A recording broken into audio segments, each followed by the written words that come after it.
वर्चसं सम्पादयेमहि सह वीर्यं कृषीमहि। नारायणं नमस्कृत्य नरं चैव नरोत्तमं देवीं सरस्वतीं व्यासं ततो जयमुदीरये। ಪೂರ್ವದ ಪರ್ವದಲ್ಲಿ ಪಾಂಡವರ ಸೇನೆ ಕೌರವರ ಸೇನೆಯನ್ನು ನಿರ್ನಾಮ ಮಾಡುವ ಕೊನೆಯ ಹಂತದಲ್ಲಿತ್ತು. ದುರ್ಯೋಧನ ರಣವನ್ನು ಬಿಟ್ಟು ವೈಶಂಪಾಯನ ಸರೋವರದಲ್ಲಿ ಮುಳುಗಿ ಮತ್ತೆ ಜಲಸ್ತಂಭನ ವಿದ್ಯೆಯಿಂದ ತಪ್ಪಿಸಿಕೊಳ್ಳುವ ಪ್ರಯತ್ನ ಮಾಡಿದಾಗ ಕೃಷ್ಣಾದಿಗಳು ಎಲ್ಲರೂ ಬೈದರೂ ಕೂಡ ಸಿಟ್ಟುಗೊಳ್ಳದ ದುರ್ಯೋಧನ ಧರ್ಮರಾಜ ಬೈದಾಗ ಸಿಟ್ಟುಕೊಂಡು ಹೊರಗೆ ಬಂದು ಭೀಮನೊಂದಿಗೆ ಕಾದಾಡಿ ಅವನ ಅದು ಸೊಂಟದಿಂದ ಮೇಲೂ ಅಲ್ಲ ಕೆಳಗೂ ಅಲ್ಲ ಅನ್ನುವ ಹಾಗೆ ಸ್ಪೈನಲ್ ಕಾರ್ಡಿಗೆ ಹೊಡೆದು ಅವನನ್ನು ಉರುಳಿಸಿದ. ಬಲರಾಮ ಆಕ್ಷೇಪ ಮಾಡಿದ. ಅಷ್ಟೊತ್ತಿಗೆ ತೀರ್ಥಯಾತ್ರೆ ಮುಗಿಸ್ಕೊಂಡು ಬಂದಿದ್ದವನು. ಅವನು ಯುದ್ಧದಲ್ಲಿ ಭಾಗವಹಿಸುವ ಪರಿಸ್ಥಿತಿ ತಪ್ಪಿ ಹೋಯಿತು. ಯಾಕೆಂದರೆ ತೀರ್ಥಕ್ಷೇತ್ರಕ್ಕೆ ಹೋಗೋ ಯಾವುದೋ ಒಂದು ಪ್ರಸಂಗ ಒದಗಿ ಬಂತು ಅವನಿಗೆ. ಆದರೆ ಅವನು ದುರ್ಯೋಧನ ಪಕ್ಷಪಾತಿಯಾಗಿದ್ದ, ತನ್ನ ಆತ್ಮೀಯ ಶಿಷ್ಯ ಅನ್ನುವ ಕಾರಣಕ್ಕೋಸ್ಕರ. ಯಾಕೆಂದರೆ 6 ವರ್ಷ ಬಲರಾಮನ ಹತ್ತಿರ ದುರ್ಯೋಧನ ಗದಾ ಯುದ್ಧವನ್ನು ಕಲ್ತಿದ್ದ. ಕಲೀಲಿಕ್ಕೆ ಹೋದ ಕಾರಣ ಬೇರೆ ಇತ್ತು, ಅದು ಸಿಗಲಿಲ್ಲ. ಕೃಷ್ಣನ ತಂಗಿಯನ್ನು ಅಂದರೆ ಬಲರಾಮನ ತಂಗಿ ಸುಭದ್ರೆಯನ್ನು ಮದುವೆ ಆಗಬೇಕು ಅಂತ ಅವನ ದೂರದ ಆಲೋಚನೆ ಇತ್ತು. ಆದರೆ ಆ ದುರಾಲೋಚನೆ ಕೃಷ್ಣನಿಗೆ ಗೊತ್ತಾಗಿ ಅದನ್ನು ಅಲ್ಲೇ ಇನ್ನೊಂದು ಪ್ರೇಮ ವಿವಾಹಕ್ಕೆ ಒಂದು ನಾಂದಿ ಹಾಡಿ ಕಳಿಸ್ಬಿಟ್ಟ. ಅರ್ಜುನನೊಂದಿಗೆ ಕಳುಹಿಸಿಕೊಟ್ಟ. ಒಟ್ಟು ಕೊನೆಗೆ ಅವನು ಪ್ರಾಣ ಬಿಟ್ಟ ಮೇಲೆ, ಅಂದರೆ ಪ್ರಾಣ ಬಿಡುವುದು ಅಂದರೆ ಪ್ರಾಣ ಬಿಡ್ತೇನೆ ಅಂತ ಆಗೋಗಿದೆ ಅವನಿಗೆ. ರಣರಂಗದಲ್ಲಿ ಬಿದ್ದಿದ್ದಾನೆ. ಬಿದ್ದವನೇ ಅಶ್ವತ್ಥಾಮ ಬಂದು ನನ್ನ ಕರ್ತವ್ಯ ಏನು ಅಂತ ಕೇಳಿದಾಗ ಅಲ್ಲೇ ಹಿಡಿಮಣ್ಣನ್ನು ತಲೆ ಮೇಲೆ ಹಾಕಿ ಪಾಂಡವರ ವಂಶವನ್ನು ನಿರ್ವಂಶ ಮಾಡು ಅಂತ ಆದೇಶಿಸಿದ. ಅಷ್ಟೇ ಆದರೆ ತೊಂದರೆ ಆಗ್ತಿರ್ಲಿಲ್ಲ. ಅವನ ಮುಂದಿನ ಯೋಚನೆ ಏನಿತ್ತು ಅಂದರೆ, ನನ್ನ ಕ್ಷೇತ್ರದಲ್ಲಿ ಅಂದರೆ ನನ್ನ ಹೆಂಡತಿಯಲ್ಲಿ ನೀನು ಮಕ್ಕಳನ್ನು ಪಡೆದು ಆ ಮಕ್ಕಳು ಈ ರಾಷ್ಟ್ರವನ್ನು ಆಳಬೇಕು ಅಂತ ಬಯಸಿದ. ಅಶ್ವತ್ಥಾಮ ಆಯಿತು ಅಂದ್ಬಿಟ್ಟ.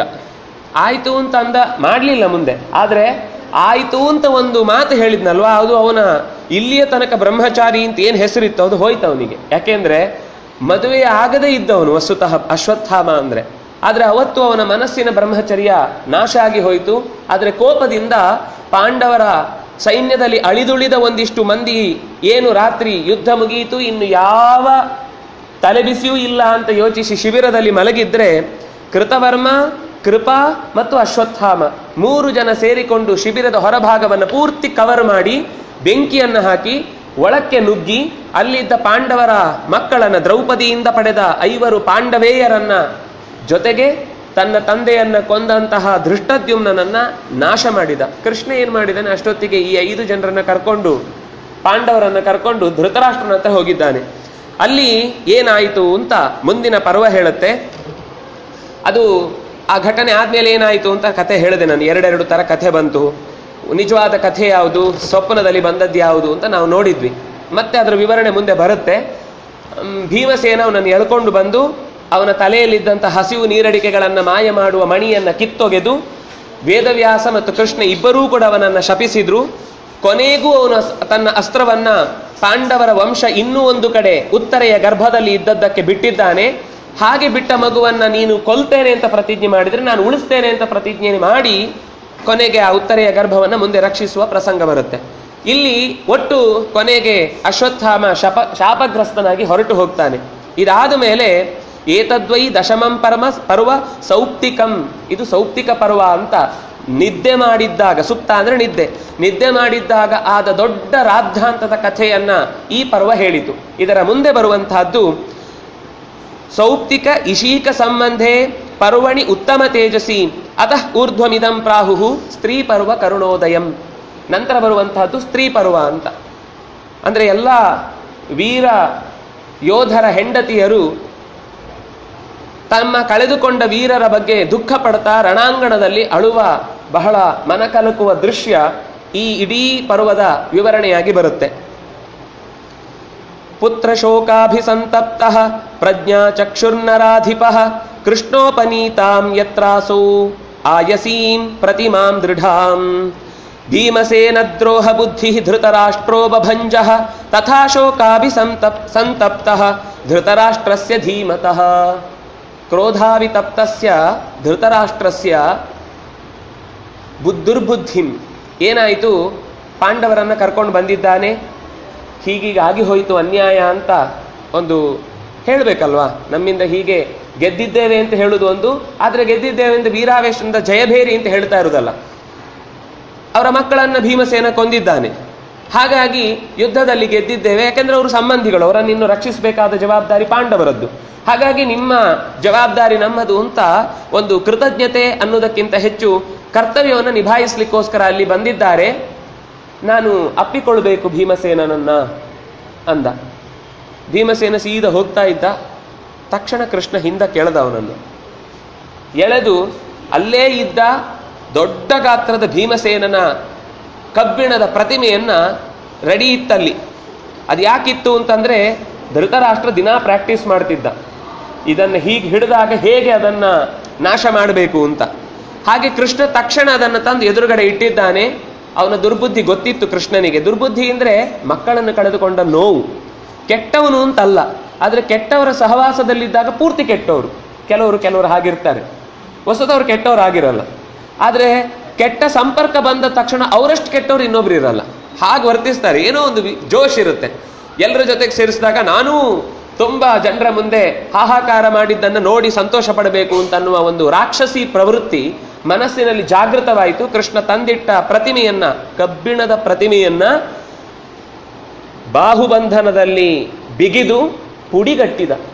ಕಬ್ಬಿಣದ ಪ್ರತಿಮೆ ಅದು. ನಾವು ಅನ್ಕೊಳ್ತೇವೆ ಧೃತರಾಷ್ಟ್ರ ಏನು ಉಪಯೋಗ ಇಲ್ಲ, ಅವನಿಗೇನು ಗೊತ್ತಿಲ್ಲ, ಬರೀ ಕಣ್ಣು ಕುರುಡ. ದುರ್ಯೋಧನ ಆಲ್ಮೋಸ್ಟ್ ಹೋಗಿ ಆಗಿದೆ, ಅಂದ್ರೆ ಈ ಘಟನೆ ಮುಗಿಯುವಾಗ ಆಗಿದೆ, ಅದನ್ನು ಹೇಳಲಿಕ್ಕೇನೆ ಬಂದದ್ದು.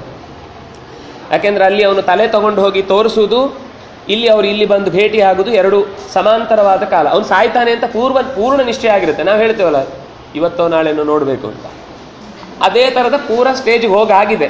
ಆದ್ರೂ ಅವನು ಪ್ರಾಣವನ್ನ ಬಿಗಿ ಹಿಡಿದು ಕೂತಿದ್ದ.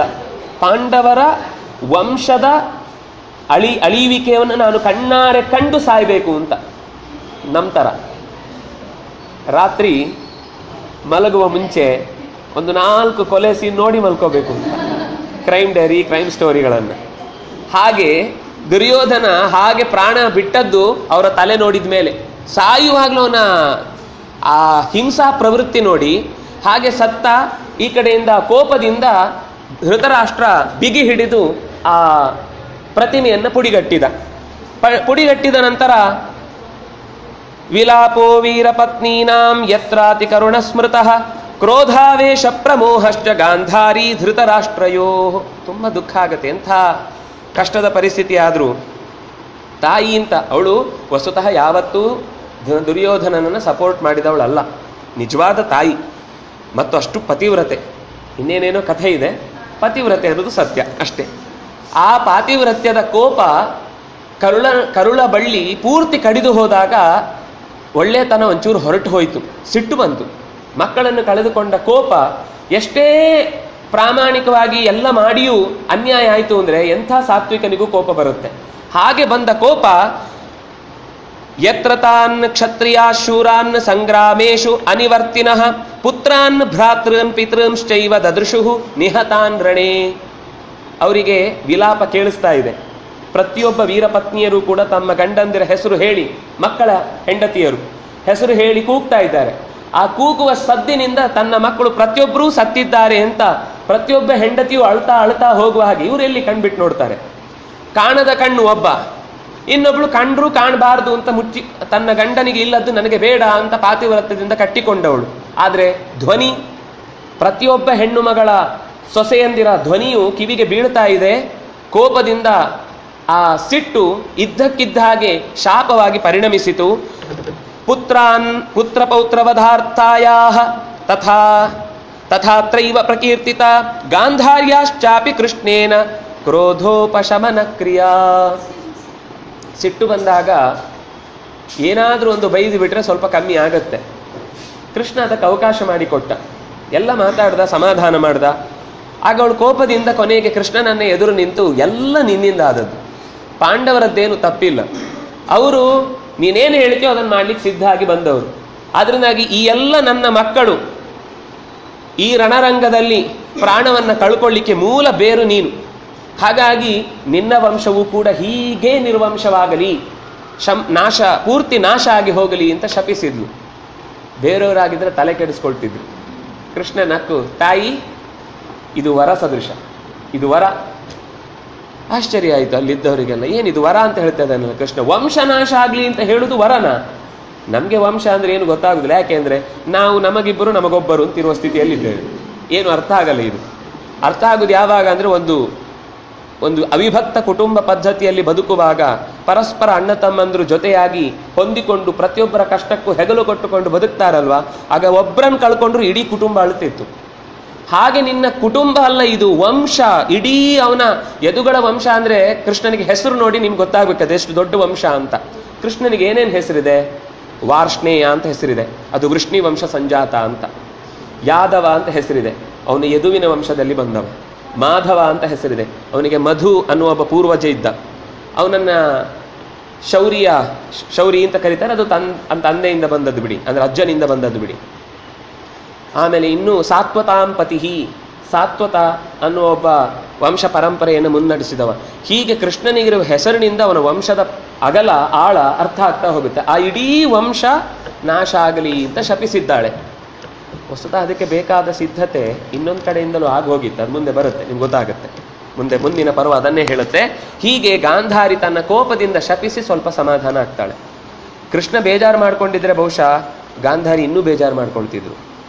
ಕೋಪದಿಂದ ಅಂದುಬಿಟ್ಲು. ಆದರೆ ಕೃಷ್ಣ ಅದನ್ನು ಸ್ವೀಕರಿಸಿದ ಮೇಲೆ ಅವಳಿಗೆ ಒಂದು ಥರ ನಾನು ಕೋಪ ಮಾಡಿಕೊಂಡದ್ದಕ್ಕೆ ಅರ್ಥ ಇಲ್ಲ ಅಂತ ಗೊತ್ತಾಯಿತು. ಯಾರಾದರೂ ನಮ್ಮ ಮುಂದೆ ಜೋರಾಗಿ ಕೋಪದಿಂದ ಕಿರ್ಚಾಡಿದರೆ ನಾವು ನಕ್ಕು ಬಿಟ್ರೆ ಅವ್ರಿಗೊಂಥರ ಶೇಪ್ ಔಟ್ ಆಗಿಬಿಡುತ್ತೆ. ಯಾವಾಗಲೂ ಹಾಗೆ ನಾವು ಅದಕ್ಕೆ ಪ್ರತಿಕ್ರಿಯೆ ಕೊಟ್ಟರೆ ಅವ್ರು ಇನ್ನೂ ಕೋಪ ಜಾಸ್ತಿ ಆಗುತ್ತೆ. ಅವ್ರು ಜೋರು ಕೋಪ ಮಾಡ್ಕೊಂಡ ಇಷ್ಟೇನಾ, ಇನ್ನಿದೆಯೇನಾದರೂ ಹೇಳಲಿಕ್ಕೆ? ಅವರು ನಿಮ್ಮನೆ ಅಡ್ರೆಸ್ ಎಲ್ಲ ಹೇಳಾಯ್ತಾ, ಅವನೇನೋ ಮಗ ಗೀಗ ಅಂತೆಲ್ಲ ಅಂತಾನೆ ಅಂತ ಇಟ್ಕೊಳ್ಳಿ. ನಿಮ್ಮನೆ ಅಡ್ರೆಸ್ ಎಲ್ಲ ಮುಗೀತಾ, ಇನ್ನೇನಾದ್ರೂ ಇದೆಯಾ ಅಂತ ಕೇಳಿದ್ರೆ ಅವನಿಗೆ ಅಷ್ಟೂ ಕೋಪ ಮಾಡ್ಕೊಂಡದಕ್ಕೆ ಏನು ಬೆಲೆ ಇಲ್ಲ ಅಂತ ಆಗ್ಬಿಡುತ್ತೆ. ಹಾಗೆ ಗಾಂಧಾರಿಯ ಕೋಪ ಎಲ್ಲ ಇಳಿದು ಹೋಯಿತು. ಯತ್ರ ರಾಜ ಮಹಾಪ್ರಾಜ್ಞ ಸರ್ವಧರ್ಮ ಭೃತಾಂವರ ರಾಜ್ಞಾಂ ತಾನಿ ಶರೀರಾಣಿ ದಾಹಯಾಮಾಸ ಶಾಸ್ತ್ರತಃ. ಕೊಡಬೇಕಾದ ಪ್ರತಿಯೊಬ್ಬ ಮಕ್ಕಳಿಗೂ ತಂದೆ ತರ್ಪಣ ಕೊಡುವ ಪ್ರಸಂಗ ಬಂತು. ಪಿಂಡದಾನ ಮಾಡಿ ಸುಟ್ಟದ್ದು ಹೇಗೆ ಗೊತ್ತಾ? ಯುದ್ಧ ಕಾಲದಲ್ಲಿ ನೀವು ನೋಡಿರ್ತೀರಿ, ಒಬ್ಬೊಬ್ಬರನ್ನೇ ತಂದು ಸುಡ್ಲಿಕ್ಕಾಗಲ್ಲ. ದೊಡ್ಡ ಹೊಂಡ ಮಾಡ್ತಾರೆ, ಒಂದೋ ಹೂತಾಕ್ತಾರೆ, ಇಲ್ಲ ಆ ಹೊಂಡಕ್ಕೇನೆ ಕಟ್ಟಿಗೆಗಳನ್ನು ಸುರಿದು ಅದಕ್ಕೆ ಒಂದಿಷ್ಟು ಪೆಟ್ರೋಲ್ ಥರದ ಆಗಿನ ಕಾಲದಲ್ಲಿ ಏನು ಪದಾರ್ಥ ಇತ್ತು, ಎಣ್ಣೆ ಥರದ ಪದಾರ್ಥಗಳನ್ನು ಹಾಕಿ ಒಟ್ಟಿಗೆ ಸುಡ್ತಾರೆ. ರಾಜ್ಞಾಂ ಶರೀರಾಣಿ, ಒಂದೆರಡಲ್ಲ ಲಕ್ಷಗಟ್ಟಲೆ. ಯೋಚನೆ ಮಾಡಿ, 60 ಲಕ್ಷ ಹೆಣ. ಹೇಗಾಗಬೇಕದು? ಕೊಳೆತು ನಾರಿ ವಾಸನೆ ಬಂದು ಊರಿಡೀ ನಿಲ್ಲಿಕ್ಕಾಗದೇ ಇರುವ ಸ್ಥಿತಿ. ಮಾಡಲೇಬೇಕಾದ್ರೆ ಅನಿವಾರ್ಯ. ಅಳ್ತಾ ಇದ್ದಾರೆ. ಕೆಲವರಿಗೆ ತಲೆ ತುಂಡರಿಸಿ ಹೋಗಿದೆ, ಕಾಲು ತುಂಡರಿಸಿ ಹೋಗಿದೆ. ರಾತ್ರಿ ನರಿ ನಾಯಿಗಳು ತೋಳಗಳು ಊಳಿಟ್ಟು ಅದನ್ನು ಕಿತ್ತಾಡಿ ಶರೀರ ಏನು ಅಂತ ಯಾರದ್ದು ಅಂತ ಗೊತ್ತಾಗದೇ ಇರೋ ಸ್ಥಿತಿ ಇದೆ. ಕೊನೆಗೆ ಎಲ್ಲೋ ಉಂಗುರ ನೋಡಿ ಇಲ್ಲೇ ಎಲ್ಲೋ ನನ್ನ ಗಂಡ ಸತ್ತಿದ್ದಾನೆ ಅಂತ ಒಬ್ಳು, ಎಲ್ಲೋ ಕುತ್ತಿಗೆಯ ಹಾರ ನೋಡಿ ಬಹುಶಃ ಇಲ್ಲೇ ಇದೇ ಹೆಣ ಇರಬೇಕು ನನ್ನ ಗಂಡನದ್ದು, ತಲೆ ಇಲ್ಲ ಅದರಲ್ಲಿ. ಈ ತರದ ಸ್ಥಿತಿಯ ಮಧ್ಯದಲ್ಲಿ ಎಲ್ಲರನ್ನೂ ಪಕ್ಕಕ್ಕೆ ಸರಿಸಿ ರಾಜ ತನ್ನ ಕರ್ತವ್ಯ, ಮೊದಲು ದೇಶದ ರಕ್ಷಣೆ ಎನ್ನುವ ದೃಷ್ಟಿಯಿಂದ ಧರ್ಮರಾಜ ಅವನಿಗೆ ಮಾಡಬೇಕಾದಂತಹ ಕರ್ತವ್ಯ ಅಂತ ಹೇಳಿ ಶರೀರಗಳನ್ನು ದಾಹಯಾಮಾಸ, ಸುಡಿಸಿದ. ತೋಯ ಕರ್ಮಣಿ ಚಾರಬ್ಧೆ ರಾಜ್ಞಾಂ ಉದಕದಾನಿಕೆ ಗೂಢೋತ್ಪನ್ನಸ್ಯ ಚಾಖ್ಯಾನಂ ಕರ್ಣಸ್ಯ ಪೃಥಯಾತ್ಮನಃ. ಆಗ ಕರ್ಣನ ಶರೀರ ಸಿಕ್ಕಿದ ಸಂದರ್ಭದಲ್ಲಿ ತಾಯಿ ಪೃಥೆಯು ದುಃಖಪಟ್ಟು ಇವನು ಹುಟ್ಟಿದ ಹಿಂದಿನ ಕಥೆಯನ್ನ ಅಲ್ಲಿ ನೆನಪಿಸಿಕೊಳ್ಳುತ್ತಾಳೆ. ನನಗೆ ಅವನಿಗೂ ತಾಯಿ ಅಂತ ಅವಳನ್ನು ಕರೀಲಿಕ್ಕಾಗಲಿಲ್ಲ, ಇವಳಿಗೂ ಎಲ್ಲರ ಮುಂದೆ ನನ್ನ ಮಗ ಅಂತ ಹೇಳಿಕೊಳ್ಳಿಕ್ಕಾಗಲಿಲ್ಲ. ಹೆಣದ ಮುಂದೆ ನಿಂತು ನನ್ನ ಕಥೆಯನ್ನು ಹೇಳಿಕೊಳ್ಳುತ್ತಾಳೆ. ಇವನು ನನ್ನ ಬಾಲ್ಯದಲ್ಲಿ ಹುಟ್ಟಿದ, ಅಂದರೆ ನನ್ನ ಸಮಾಜಕ್ಕೆ ಹೆದರಿ ದುರ್ವಾಸರ ಶಾಪವನ್ನ ಕುತೂಹಲದಿಂದ ಬಾಲ್ಯದ ಹುಡುಗಾಟಿಕೆಯಿಂದ ಪ್ರಯೋಗಿಸಿ ಪಡೆದ ಮಗು. ಆದರೆ ಕೊನೆಗೆ ಅವನನ್ನು ನಾನು ಯಾವತ್ತೂ ಭೇಟಿಯಾಗಲಿಕ್ಕಾಗದೆ ಈ ಪರಿಸ್ಥಿತಿ ಬಂತು. ಅಂದರೆ ಮಗ ಅಂತ ಕರೀಲಿಕ್ಕಾಗದೆ. ಭೇಟಿಯಾಗಿದ್ದಾರೆ, ಹಿಂದೆ ಬಂದು ಮಾತಾಡಿದ್ದಾರೆ, ಆದರೆ ಎಲ್ಲೂ ಕೂಡ ತಾಯಿ ಮಗನ ಭೇಟಿ ಎಲ್ಲರ ಮುಂದೆ ಆಗುವ ಸ್ಥಿತಿ ಬರಲೇ ಇಲ್ಲ ಕೊನೆಗೂ. ಅದನ್ನು ಹೇಳಿ ಅಲ್ಲಿ ದುಃಖ ಪಡ್ತಾಳೆ. ಹೀಗೆ ಅಲ್ಲಿಗೆ ಮುಂದಿನ ಪರ್ವ ಅಂದರೆ ಸ್ತ್ರೀ ಪರ್ವ ಮುಕ್ತಾಯ ಆಗುತ್ತೆ. ಇದರ ನಂತರ ಬರುವಂತಹದ್ದು ಅತಃ ಪರಂ ಶಾಂತಿ ಪರ್ವ ದ್ವಾದಶಂ ಬುದ್ಧಿವರ್ಧನಂ. ಬುದ್ಧಿಯನ್ನ ಚೆನ್ನಾಗಿ ಬೆಳೆಸುವ ಪರ್ವ ಇದು ಅಂತ ಅವರೇ ಹೇಳ್ತಾರೆ. ಅಂದರೆ ತುಂಬ ವಿಶೇಷವಾದ ಅಪರೂಪದ ಸಂಗತಿಗಳನ್ನು ಇಲ್ಲಿ ಹೇಳ್ತಾರೆ. ನಾವು ಇವತ್ತು ಯಾವ ಸಸ್ಯಶಾಸ್ತ್ರ, ಪ್ರಾಣಿಶಾಸ್ತ್ರ, ಭೂಗೋಳಶಾಸ್ತ್ರ, ಖಗೋಳಶಾಸ್ತ್ರ, ಹೊಸತು ವಿಜ್ಞಾನದ ಬೇರೆ ಬೇರೆ ಪ್ರಭೇದಗಳನ್ನು ಏನೆಲ್ಲ ನೋಡ್ತೇವೋ ಅದೆಲ್ಲದರ ಮಾಹಿತಿಯನ್ನು ಈ ಶಾಂತಿ ಪರ್ವ ನಮಗೆ ತೆರೆದಿಡುತ್ತೆ. ಇದು ಹೇಗೆ ಹುಟ್ಟಿತು?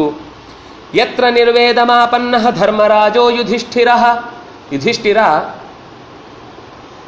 ಯುದ್ಧ ಆಗಿದೆ, ಸಿಂಹಾಸನದ ಮೇಲೆ ಕೂತ್ಕೊಳ್ಳಿಕ್ಕೆ ಅವನಿಗೆ ಮನಸ್ಸೇ ಇಲ್ಲ. ಎಲ್ಲಿ ಹೋದರೂ ತನ್ನ ಬಂಧುಗಳ ನೆತ್ತರೇ ಕಾಣಿಸುವ ಹಾಗೆ ಅವನಿಗೆ ದುಃಖ ಆಗ್ತಾ ಇದೆ. ಎಲ್ಲರೂ ಹೇಳ್ತಿದ್ದಾರೆ, ನೀನು ಮಾಡಿದ್ದು ತಪ್ಪಲ್ಲ, ಇದು ಧರ್ಮ ಯುದ್ಧ, ಅಧರ್ಮದಿಂದ ಏನಾದರೂ ಮಾಡಿದ್ದಿದ್ರೆ ಇದು ಅನ್ಯಾಯ ಆಗ್ತಿತ್ತು, ಇದು ನಾವು ಮಾಡಿದ್ದು ಸರಿ ಅಂತ. ಕೃಷ್ಣ ಹೇಳಿದ್ರು ಅವನು ಒಪ್ಪಲಿಲ್ಲ. ನೀನು ನನ್ನ ಮೇಲಿನ ಬಾಂಧವ ಅನ್ನುವ ಪ್ರೀತಿಯಿಂದ ನನ್ನನ್ನು ಸಮಾಧಾನ ಮಾಡ್ತಾ ಇದ್ದಿ ಹೊರತು ಇದು ನನಗೆ ಸಮಾಧಾನ ಕೊಡಲ್ಲ ಅಂತ. ಕೆಲವೊಮ್ಮೆ ನಮ್ಮವರೇ ಯಾವುದಾದ್ರೂ ಸಮಸ್ಯೆಗೆ ಸೊಲ್ಯೂಷನ್ ಹೇಳಿದ್ರೆ ಅದು ಸೊಲ್ಯೂಷನ್ ಅಂತ ಅನ್ಸಲ್ಲ. ಯಾರೋ ಒಬ್ರು ಮೇಲಿಂದ ಉದುರಿ ಬಿದ್ದವರು ತಕ್ಷಣ ಹೇಳಿದ್ರೆ ಆಗ ಓಹ್ ಕರೆಕ್ಟ್. ಅವರು ಇದನ್ನೇ ಮನೆಯಲ್ಲೇ ಅಮ್ಮ ಹೇಳಿದ್ರೆ ಅದು ಒಪ್ಪಿಗೆ ಆಗಿರಲ್ಲ. ಡಾಕ್ಟರ್ ಹೇಳಿದ ತಕ್ಷಣ ನಾಳೆಯಿಂದ ಡಯಟ್, ಊಟ ಆದ್ಮೇಲೆ ಊಟದ ಮೊದಲ ಕೇಳಬಾರ್ದು. ಹಾಗೆ ನಮಗೆ ಇನ್ನೊಬ್ರು ಯಾರೋ ಹೇಳಿದ್ರೆ ಅದು ತಕ್ಷಣ ಮನಸ್ಸಿಗೆ ಒಪ್ಪತ್ತೆ. ಕೃಷ್ಣ ಯೋಚನೆ ಮಾಡಿದೆ, ಇಲ್ಲೊಂದು ಸೈಕೋಥೆರಪಿ ಮಾಡಬೇಕಿದೆ. ಹೌದು, ಯಾಕೆಂದ್ರೆ ನಾನು ಹೇಳಿದ್ದು ಒಪ್ಪಿಗೆ ಆಗ್ಲಿಲ್ಲ ಅಂದ್ರೆ ಯಾರ ಹತ್ರ ಹೇಳಿಸ್ಬೇಕು? ಅವತ್ತು ಒಂದು ದಿವಸ ಸುಮ್ಮನೆ ಕೃಷ್ಣ ಕೂತಿದ್ದ. ಯಾವತ್ತೂ ಕೃಷ್ಣ ಮುಖಕ್ಕೆ ಗಂಟಿಕ್ಕ ಹಾಕಿಕೊಂಡು ಕೂತ್ಕೊಳ್ಳೋನಲ್ಲ. ಶಾಪ ಬಂದಾಗಲೂ ವರತಾಯಿ ಅಂತ ಅಂದವನವನು. ಆದ್ರೆ ಒಂದು ದಿವಸ ಮಾತ್ರ ಸುಮ್ಮನೆ ಕೂತಿದ್ದಾಗ ಪಾಂಡವರಿಗೆಲ್ಲ ಆಶ್ಚರ್ಯ. ಅವರೆಲ್ಲ ಅಕ್ಕಪಕ್ಕದ ಜೊತೆಗೆ ಪಟ್ಟಾಂಗ ಹೊಡಿತಾ, ತಮಾಷೆಯ ಮಾತುಗಳನ್ನಾಡ್ತಾ, ಯಾವುದೋ ಯುದ್ಧದ ಪ್ರಸಂಗಗಳನ್ನ ನೆನಪಿಸಿಕೊಳ್ತಾ ಕೂತಿದ್ರೆ ಕೃಷ್ಣ ಗಂಭೀರವಾದದ್ದನ್ನು ನೋಡಿ ಕೇಳ್ತಾರೆ, ಏನಿದು? ಆಗ ಕೃಷ್ಣ ಹೇಳ್ತಾನೆ, ಜ್ಞಾನ ಸೂರ್ಯ ಒಂದು ಅಸ್ತಂಗತ ಆಗ್ತಾ ಇದೆ. ಈಗಲೇ ಹೋಗಿ ಆ ಜ್ಞಾನದ ಹರಿವನ್ನು ನಾವು ಪಡೆಯದೆ ಹೋದ್ರೆ ಜಗತ್ತಿಗೆ ದೊಡ್ಡ ಲಾಸ್ ಆಗುತ್ತೆ ಅಂತ. ಹೌದಾ? ಹೌದು. ಭೀಷ್ಮಾಚಾರ್ಯರು ಇನ್ನು ಉತ್ತರಾಯಣ ಬಂತು ಅಂದ್ರೆ ಪ್ರಾಣ ಬಿಡ್ತಾರೆ. ಅಷ್ಟರೊಳಗೆ ನಿಮ್ಗೆಷ್ಟು ಸಾಧ್ಯವೋ ಅಷ್ಟು ಜ್ಞಾನವನ್ನ ಸೆಳೆದುಕೊಳ್ಬೇಕು, ಇಲ್ಲ ಅಂದ್ರೆ ನೀವು ಕಳ್ಕೊಳ್ತೀರಿ. ಎಷ್ಟು ವರ್ಷದ ಅನುಭವ ಅದು? 700-800 ವರ್ಷದ ಅನುಭವ. ಭೀಷ್ಮಾಚಾರ್ಯ ಹುಟ್ಟಿದ್ದು ಬೆಳೆದದ್ದು ಎಲ್ಲ ಸಾಮಾನ್ಯ 525 ವರ್ಷ ತಾಯಿಯ ಬಳಿ, ಗಂಗೆಯ ಬಳಿ. ಅಲ್ಲಿ ಬರೀ ಬೆಳೆದದ್ದು ಅಂದ್ರೆ ಮನೆಯಲ್ಲಿ ಆಟ ಆಡ್ತಾ ಇದ್ದಿದ್ದಲ್ಲ. ಎಲ್ಲ ಋಷಿಗಳ ಜೊತೆಗೆ ಅಧ್ಯಯನ ಮಾಡಿ ಅವನ ಶಾಸ್ತ್ರದ ಜ್ಞಾನದ ಮಿತಿ ಅನ್ನೋದು ಆ ಕಾಲದಲ್ಲಿ ಅವನಷ್ಟು ಯಾರಿಗೂ ಇರಲಿಲ್ಲ. ಅಂತ ದೀರ್ಘಕಾಲಿಕವಾದಂತಹ ಬದುಕು. ಪ್ರಪಂಚವನ್ನು ಅಷ್ಟು ದೀರ್ಘಕಾಲ ನೋಡಿರುತ್ತಲ್ವ. ರಾಜಕೀಯ ಅನುಭವ, ಯುದ್ಧದ ಅನುಭವಗಳು, ಜನರ ಮನಸ್ಥಿತಿಗಳ ಏರಿಳಿತ 100 ವರ್ಷದ ಹಿಂದೆ ಹೇಗಿತ್ತು ನಾವೇ ನೋಡ್ತೇವೆ. ನಮ್ಮ ಅಜ್ಜಂದ್ರು ಏನು ಆರಾಮ ಕನ್ನಡಕ ಹಾಕೊಳ್ಳೋದು, ಆರಾಮಾಗಿ ಎಲ್ಲ ಪೇಪರ್ ಓದ್ತಿದ್ರು, ರಸ್ತೆಯಿಂದ ಆರಾಮಾಗಿ ನಡ್ಕೊಂಡು ಮನೆ ತನಕ ಬರ್ತಿದ್ರು. ನಮಗೊಂದು ಹಾಲು ತನ್ನಿ ಅಂತಂದ್ರೆ ಗೇಟ್ ಬಾಗಿಲು ತೆಗೆದ ತಕ್ಷಣ ಗಾಡಿ ಕೀನೇ ನೆನಪಾಗೋದು ಹೊರತು ಅಲ್ಲೇ ನಡ್ಕೊಂಡು ರೋಡಿನ ಕೊನೆ ತನಕ ಹೋಗಿ ಬರ್ಲಿಕ್ಕೆ ಧೈರ್ಯ ಆಗಲ್ಲ, ಅಥವಾ ಬೇಜಾರಾಗುತ್ತೆ ನಡ್ಕೊಂಡು ಹೋಗ್ಬೇಕಾ ಅಂತ. ಆದ್ರೆ ಆ ಕಾಲದವರ 80, 90, 100 ವಯಸ್ಸಾದ್ರೂ ದೇಹದಲ್ಲಿರುವ ದಾರ್ಢ್ಯತೆಯನ್ನು ನಾವು ನೆನಪಿಸಿಕೊಳ್ಳಬಹುದು. ಭೀಷ್ಮಾಚಾರ್ಯಗೆ 800 ವರ್ಷದ ಅನುಭವದಲ್ಲಿ ಇನ್ನೇನೇನು ಬದಲಾವಣೆಗಳನ್ನು ಅನುಭವಿಸಿರಲ್ಲ. ಆ ಎಲ್ಲ ಅನುಭವಗಳನ್ನು ನೀವು ತಗೊಳ್ಳದೇ ಇದ್ರೆ ರಾಜನಾದವನಿಗೆ ಬೇಕಾದ್ದೇನು ಅಂದ್ರೆ ಕೇವಲ ಆ ಕಾಲದ ವರ್ತಮಾನದ ಕಾಲದ ಮಾತ್ರ ಘಟನೆಗಳಲ್ಲ. ಇವತ್ತು ಕೋರ್ಟ್ಗಳಲ್ಲಿ ಎಷ್ಟೋ ಸರ್ತಿ ಕೆಲವು ತೀರ್ಮಾನಗಳನ್ನು ಕೊಡುವಾಗ 100 ವರ್ಷದ ಹಿಂದಿನ ಕೋರ್ಟಿನ ಕೇಸ್ಗಳನ್ನೆಲ್ಲ ಸ್ಟಡಿ ಮಾಡ್ತಾರೆ. ಆವಾಗ ಏನ್ ಜಡ್ಜ್ಮೆಂಟ್ ಬಂದಿದೆ ಅಂತ ನೋಡಿ ಇವತ್ತಿನ ತೀರ್ಮಾನ ಮಾಡಬೇಕು. ಸುಮ್ಮನೆ ಒಂದೇ ತರಸಿಗೆ ಅಲ್ಲಿ ಇದು ಇಲ್ಲಿ ಅದು ಅಂತ ಹೇಳಿ ನಮಗೆ ಸಿಕ್ಕಿದ ಎವಿಡೆನ್ಸ್ಗಳನ್ನೇ ಇಟ್ಟುಕೊಂಡು ತೀರ್ಮಾನ ಮಾಡ್ಲಿಕ್ಕೆ ಬರುವುದಿಲ್ಲ. ಹೇಗೋ ಹಾಗೆ ರಾಜ ಆಗ ನ್ಯಾಯಾಧಿಕಾರಿ ಅಲ್ವಾ, ಅವನಿಗೆ ಗೊತ್ತಿರಬೇಕೆಲ್ಲ. ಅದಕ್ಕೋಸ್ಕರ ಧರ್ಮರಾಜನನ್ನು ಹೋಗೋಣ. ಆದ್ರೆ ಹಾಗೆ ಹೇಳಲಿಲ್ಲ. ನಿನ್ನ ಪ್ರಶ್ನೆಗಳಿಗೆ ಉತ್ತರವನ್ನು ಭೀಷ್ಮಾಚಾರ್ಯರು ಕೊಡ್ತಾರೆ. ಅಯ್ಯೋ, ನಾವೇ ಹೊಡೆದು ಹಾಕಿ ಈಗ ಹೋಗಿ ನಿಮ್ಮನ್ನು ಕೊಂದದ್ದು ಸರಿನಾ ಅಂತ ಕೇಳಲಿಕ್ಕಾಗತ್ತಾ?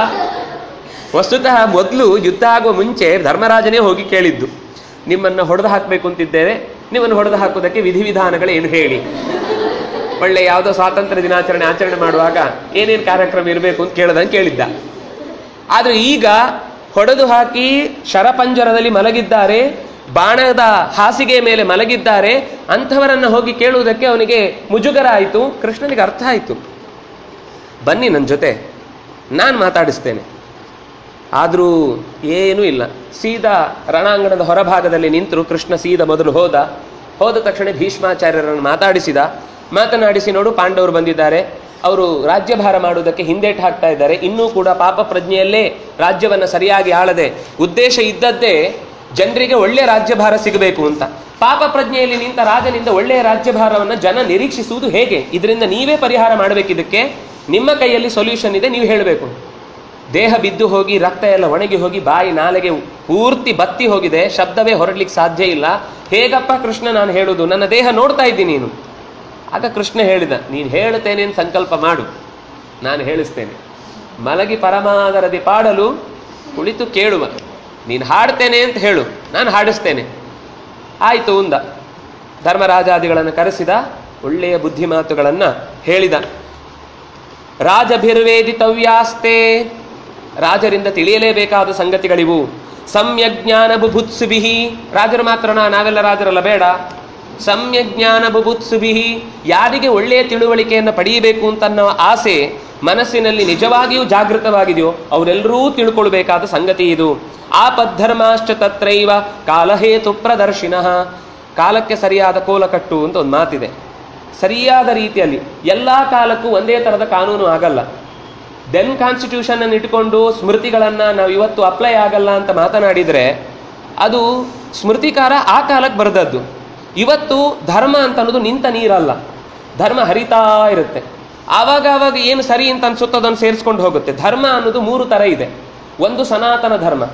ಸನಾತನ ಧರ್ಮ ಅಂದರೆ ಅದು ಯಾವಾಗಲೂ ಒಂದೇ ಥರ ಇರುತ್ತೆ, ಸತ್ಯವನ್ನೇ ಹೇಳಬೇಕು. ಇದು ಒಂದು ಧರ್ಮ. 100 ವರ್ಷ ಆದ್ಮೇಲೆ ಚೇಂಜ್ ಆಗುತ್ತಾ? ಸುಳ್ಳನ್ನೇ ಹೇಳಬೇಕು. ಸತ್ಯಂ ವದ ಧರ್ಮಂ ಚರ ಅಂತಿದೆ. ನೆಕ್ಸ್ಟ್ ವರ್ಷನ್ ಅಸತ್ಯಂ ವದ ಅಧರ್ಮಂ ಚರ ಆಗುತ್ತಾ? ಇಲ್ಲ. ಇದು ಸನಾತನ ಧರ್ಮ. ಯಾವತ್ತಿಗೂ ದೇಶದ ಯಾವ ಮೂಲೆಗೂ ಜಗತ್ತಿನ ಯಾವ ಜನಕ್ಕೂ ಅಪ್ಲೈ ಆಗುವಂತಹ ಸಾರ್ವಕಾಲಿಕ ಸತ್ಯ ಅದು ಸನಾತನ ಧರ್ಮ. ಎರಡನೇದು ಸಾಮಾಜಿಕ ಧರ್ಮ.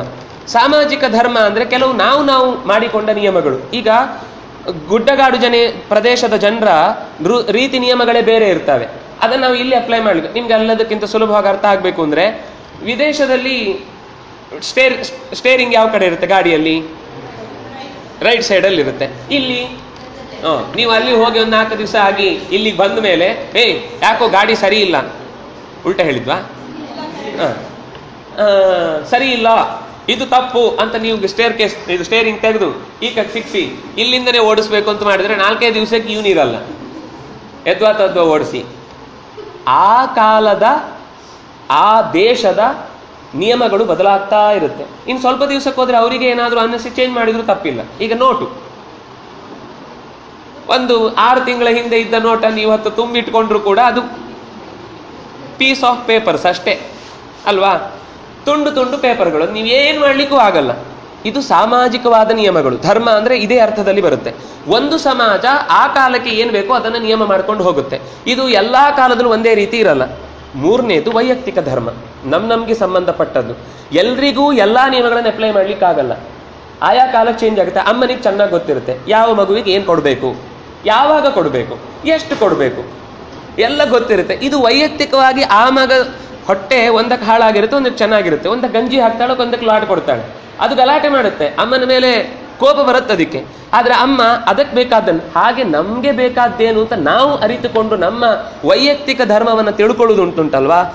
ನನಗೆ ಯಾವುದೋ ಒಂದು ಹವ್ಯಾಸ ಇಷ್ಟ, ನನಗೆ ಚಿತ್ರ ಬರೆಯುವುದು ಇಷ್ಟ, ನನಗೆ ಹಾಡುವುದು ಇಷ್ಟ, ನನಗೆ ರಕ್ಷಣೆ ಹೋರಾಟ ಇತ್ಯಾದಿಗಳು ಇಷ್ಟ, ನನಗೆ ಹೇಳುವುದು ಇಷ್ಟ, ನನಗೆ ಬರೆಯುವುದು ಇಷ್ಟ.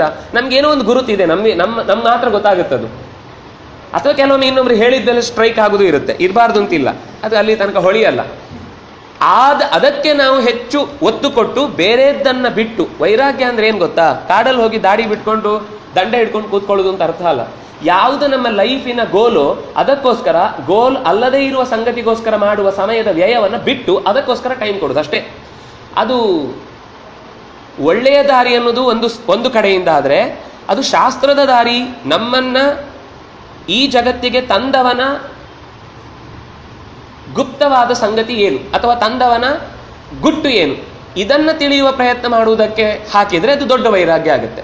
ಬೇರೆದ್ದಕ್ಕೆ ಹಾಕಿದರೆ ವೈರಾಗ್ಯವೇ ಅಲ್ಲ ಅಂತಲ್ಲ, ಅದರದ್ದು ಪರಮ ವೈರಾಗ್ಯ ಆಗುವುದು ಯಾವಾಗ ಅಂದರೆ, ನಾವು ನಮ್ಮನ್ನ ಈ ಅವ್ಯಕ್ತ ನಿಧನಾನ್ಯೇವ ತತ್ರಕಾ ಪರಿದೇವನ, ನಮ್ಮ ಜೀವನಕ್ಕೆ ಒಂದು ಪರ್ಪಸ್ ಇದೆ. ಎಲ್ಲಿಂದ ಬಂದೆ, ಎಲ್ಲಿಗೆ ಹೋಗ್ತೇನೆ? ಇರುವ 4 ದಿವಸದಲ್ಲಿ 15 ವರ್ಷ ಬುದ್ಧಿ ಇರಲ್ಲ. ಆಮೇಲೆ ಬುದ್ಧಿ ಬಂತು ಅಂತ ಅನ್ಕೊಂಡಿರ್ತೇವೆ, ಏನೇನೋ ಆಗ್ತಾ ಹೋಗುತ್ತೆ. ಲೈಫಲ್ಲಿ ಜವಾಬ್ದಾರಿ ಜಾಸ್ತಿ ಆಗುತ್ತೆ, ತಂದೆ ತಾಯಿಗಳು, ಸಂಸಾರ, ಕೆಲಸ ಆಯ್ತು. ಆಮೇಲೆ ಬುದ್ಧಿ ಹಾಳಾಗುತ್ತೆ ಇದ್ದಿದ್ರೆ. ಕೊನೆಗೆ ಆಮೇಲೆ ದೇಹದಲ್ಲಿ ಶಕ್ತಿ ಇರುವುದಿಲ್ಲ. ಒಟ್ಟು ಇಡೀ ಲೈಫಲ್ಲಿ ನಮಗೋಸ್ಕರ ನಾವು ಟೈಮ್ ಕೊಡುವುದೇ ಇಲ್ಲ. ಎಲ್ಲ ಇನ್ನೊಬ್ರು ಅಲ್ಲಿ ಇಲ್ಲಿ ಟೈಮ್ ಕಳೆದು ಹೋಗುತ್ತೆ.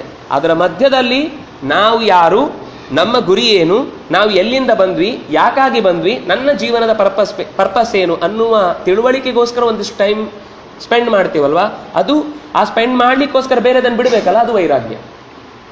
ವೈರಾಗ್ಯ ಅಂದ್ರೆ ಇನ್ನೇನೂ ಅಲ್ಲ. ನಾವು ಇದನ್ನು ತಿಳ್ಕೊಳ್ಳೋದೇ ಎಷ್ಟೋ ಸರ್ತಿ. ಭೀಷ್ಮಾಚಾರ್ಯರು ಇಂಥ ವಿಷಯಗಳನ್ನೆಲ್ಲ ನಮಗೆ ಚೆನ್ನಾಗಿ ತಂದಿಡ್ತಾರೆ. ಹೇಗೆ ಹೇಳಬೇಕು ಹಾಗೆ ಹೊಡೆದು ಹೇಳುತ್ತಾರೆ. ಕೆಲವೊಂದು ಸರ್ತಿ ಮಕ್ಕಳಿಗೆ ಕೆಲವೊಂದು ಸರ್ತಿ ಜೋರು ಮಾಡಿ ಹೇಳಿದ್ರೆ ಕೇಳುವುದಿಲ್ಲ, ವಾಪಸ್ ತಿರುಗಿ ಬೀಳ್ತಾರೆ. ಆವಾಗ ಕೆನ್ನೆ ಪೂಸಿ ಗಲ್ಲ ಹಿಡಿದು ಬುದ್ಧಿವಾದ ಹೇಳಿದಾಗೆ ಹೇಳಬೇಕಾಗುತ್ತೆ. ಎರಡೂ ತರದ ಮಾತುಗಳನ್ನ ಇಲ್ಲಿ ನಿರೂಪಣೆ ಮಾಡ್ತಾರೆ.